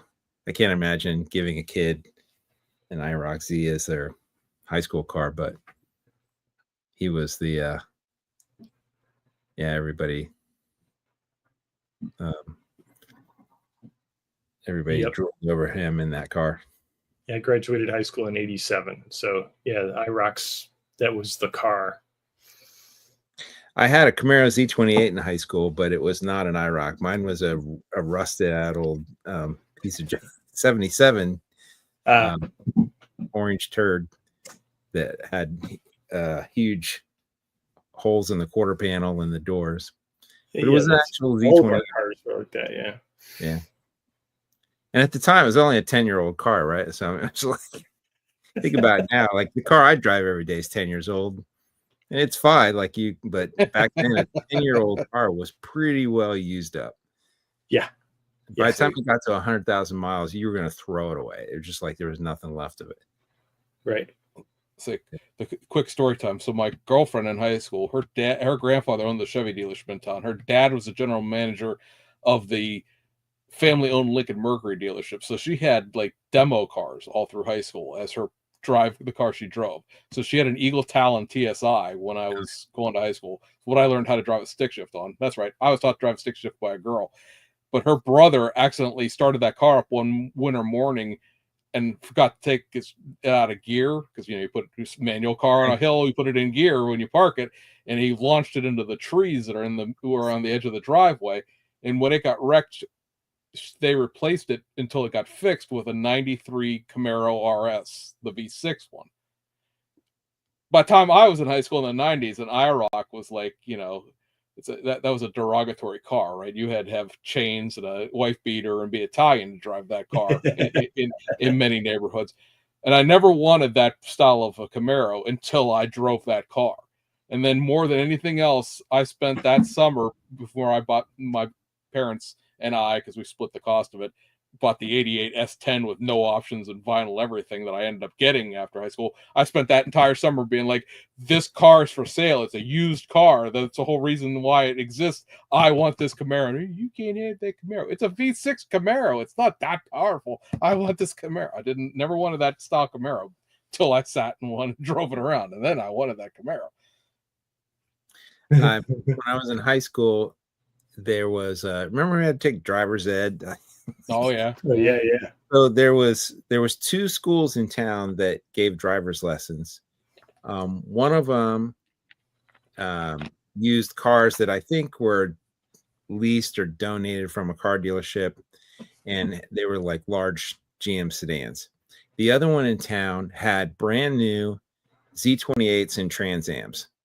Oh man. And I was like, first of all, I mean, just that you would give a high school kid with no driving history or skills the keys to a brand new, that is surprising me. But it was a marketing gimmick to try to lure kids to take lessons with that business. And I remember like begging my parents. I was like, I want to take, and it was quite a bit more expensive, obviously. Right. And my dad was like, no way, we're not doing that. But I would see those cars around town because they'd put stickers on it, drive such and such driving school. And I was like, oh, those guys are so cool. They get to drive Z28s and Trans Ams, take their driving lesson or take their driver's test in. Driver's ed was run by the school district that I went to, because I went to high school in Ohio, and I learned how to drive over the summer with 2 other people. They stuffed 3 of us in a car with a driver's ed instructor in an Oldsmobile Achieva. Oh man. That had just enough horsepower to get away from the stoplight without getting rear-ended, and that was about all you were doing in that car. Yeah, I think I took my license or my driver's instruction in, it's like an Oldsmobile 98, like the large full size. And yeah, there was 3 of us that rode around, together, and then we'd take turns. And yeah, the good old days. When I was first in school, I think I must have passed through the era, because I remember when I was a little kid that driver's training was taught like in regular school. They had a class you could take, but by the time that I got into high school, it wasn't available anymore. You had to go after school. Yeah. Yeah, you had to go to a private company. Yep. Safeway for me. My kids had their first day of school today. My now currently at home oldest is a freshman, and apparently one of her classes driving fundamentals. I'm like, why are they teaching this 2 years in advance? Like, they're not going to remember any of this stuff. I might have to put her on the riding tractor and drive her around the yard. All right, now remember what they said about not pulling out in front of somebody. She's like, they're just talking about death and people getting killed all the time. Like, they're trying to scare the crap out of you, because there's no mandate for driver's ed in the state of Pennsylvania. It's up to the parents to teach them how to drive, and then off they go. Have a good time. I mean, we have driver's ed companies you could send them to, but it's not, a mandatory attached, because when I went through driver's ed in Ohio, still in the 90s, that was a mandatory thing you had to go through. Right. You did your temps and you had to go to driver's school. Yeah. And you're required, well, because I had taught all of my kids to drive, but you're required to drive. They're required to drive 50 hours with a parent or another licensed driver before they can even take their tests. So you have to get quite a bit of road time. I don't remember that being the case when I was a kid. I think you went through the driver's training and then you took your test and hope for the best. So we had like log books that we were given by the school. My mom took that seriously. She sat down there, she tracked 50 hours worth of riding time with me. The first time we moved, when we moved to Ohio from around here, or moved from around here to Ohio, I should say, and we were driving back here to this house, because this is my grandparents' house, and my mom pulled over on the side of, I don't even know what the highway is. It had a different number back then, but it's the road that connects 80 to Pittsburgh. I think it's 376 now, but it was a different highway number back then. She got on it. She pulled off the side of the road. She goes, "Let's go. You're driving." Like, I had not driven anywhere with her at that point, right? I'd gone through driver's ed, but I had not gone. I said, "What do you mean?" She goes, "You know how to get there from here. Like, we're throwing you to the wolves. Here we go." And that was right, the first, I say, from straight onto a turn. It was a turn. Well, yeah, part of it's free now, but it was all turnpike back then. It was like first driving lesson I ever took with my mom. Highway driving. Let's go.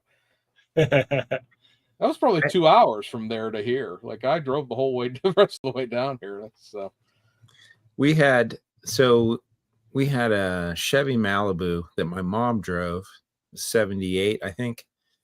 And my mom taught me how to drive, basically. And it was an automatic, because my dad had a Chevy Love truck with a manual. And I only had one driving lesson with my dad. So my mom had taught me how to drive, and I was driving the automatic around just fine. But I was bugging my dad. It's like, I want to learn how to drive a manual trans because all the cool cars have manual trans, and I want to learn how to drive.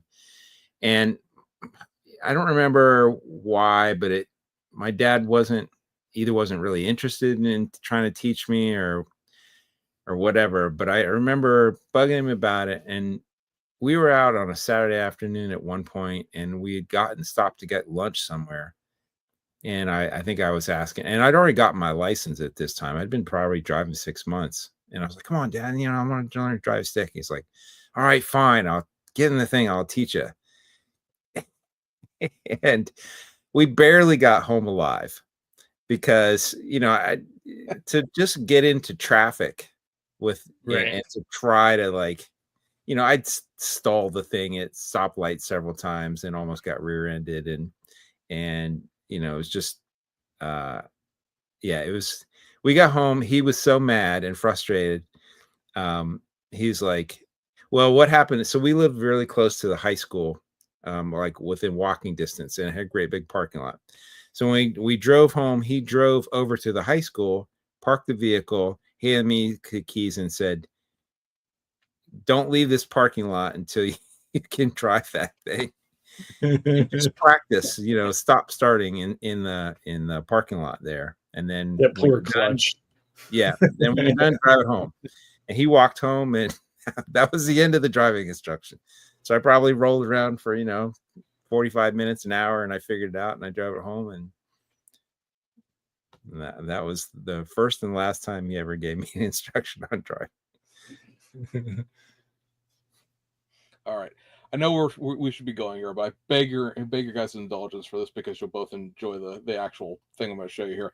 So I was gone to the IPMS Nationals in Virginia at the beginning of this month. I judged the show in the automotive section, as one would expect, as the hell I know about submarines or anything like that. And so I had a couple people come up to me and say they like the podcast, which was very cool.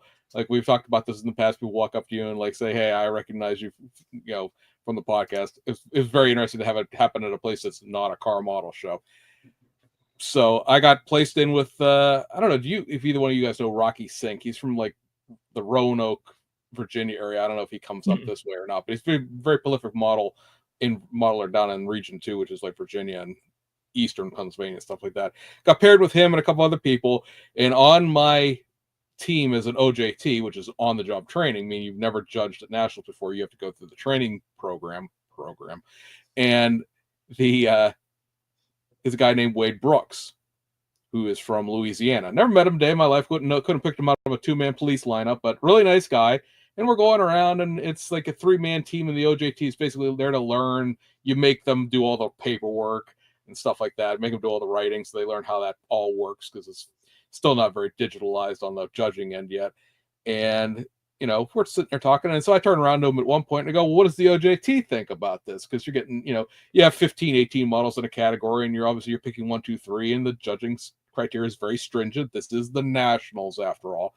And, I realized that the guy has a pretty decent eye for what we're looking at, right? So he's like, oh, thanks, and eventually Rocky entered 7 different categories. He won several awards and got a bunch of other podium places, but he ran out of things he could judge as a team lead, because now we're in categories that he had models in, right? So now I'm team lead, and Wade is basically now promoted to third banana on this judging team, and we go around and we judge a couple more things.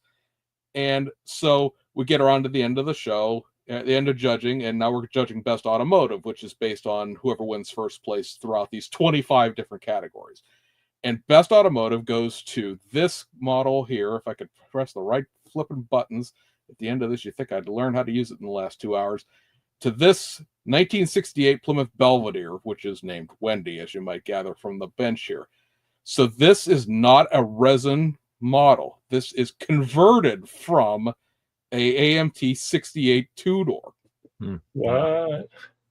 Scratch built everything on this. I have more pictures than just this, but it's got he put a 6-cylinder in it, opened the trunk, opened the hood. the interior on this one. So we'll go through this as we go on. So this is your best automotive for the show, built by Wade Brooks. The guy who's hanging around, towing around with me, being the training judge, wins the whole shebang. I told him this was the neatest trick I'd ever had. I'm like, oh yeah, I don't know what the hell I'm doing. Let me be the training judge. Wins best automotive. So he, like I said, he built the little baby thing, the little baby car seat holder with the steering wheel. It's got groceries in the back seat. You got the hound's tooth for the interior here. Like I said, it's all wired up. Everything is plumbed.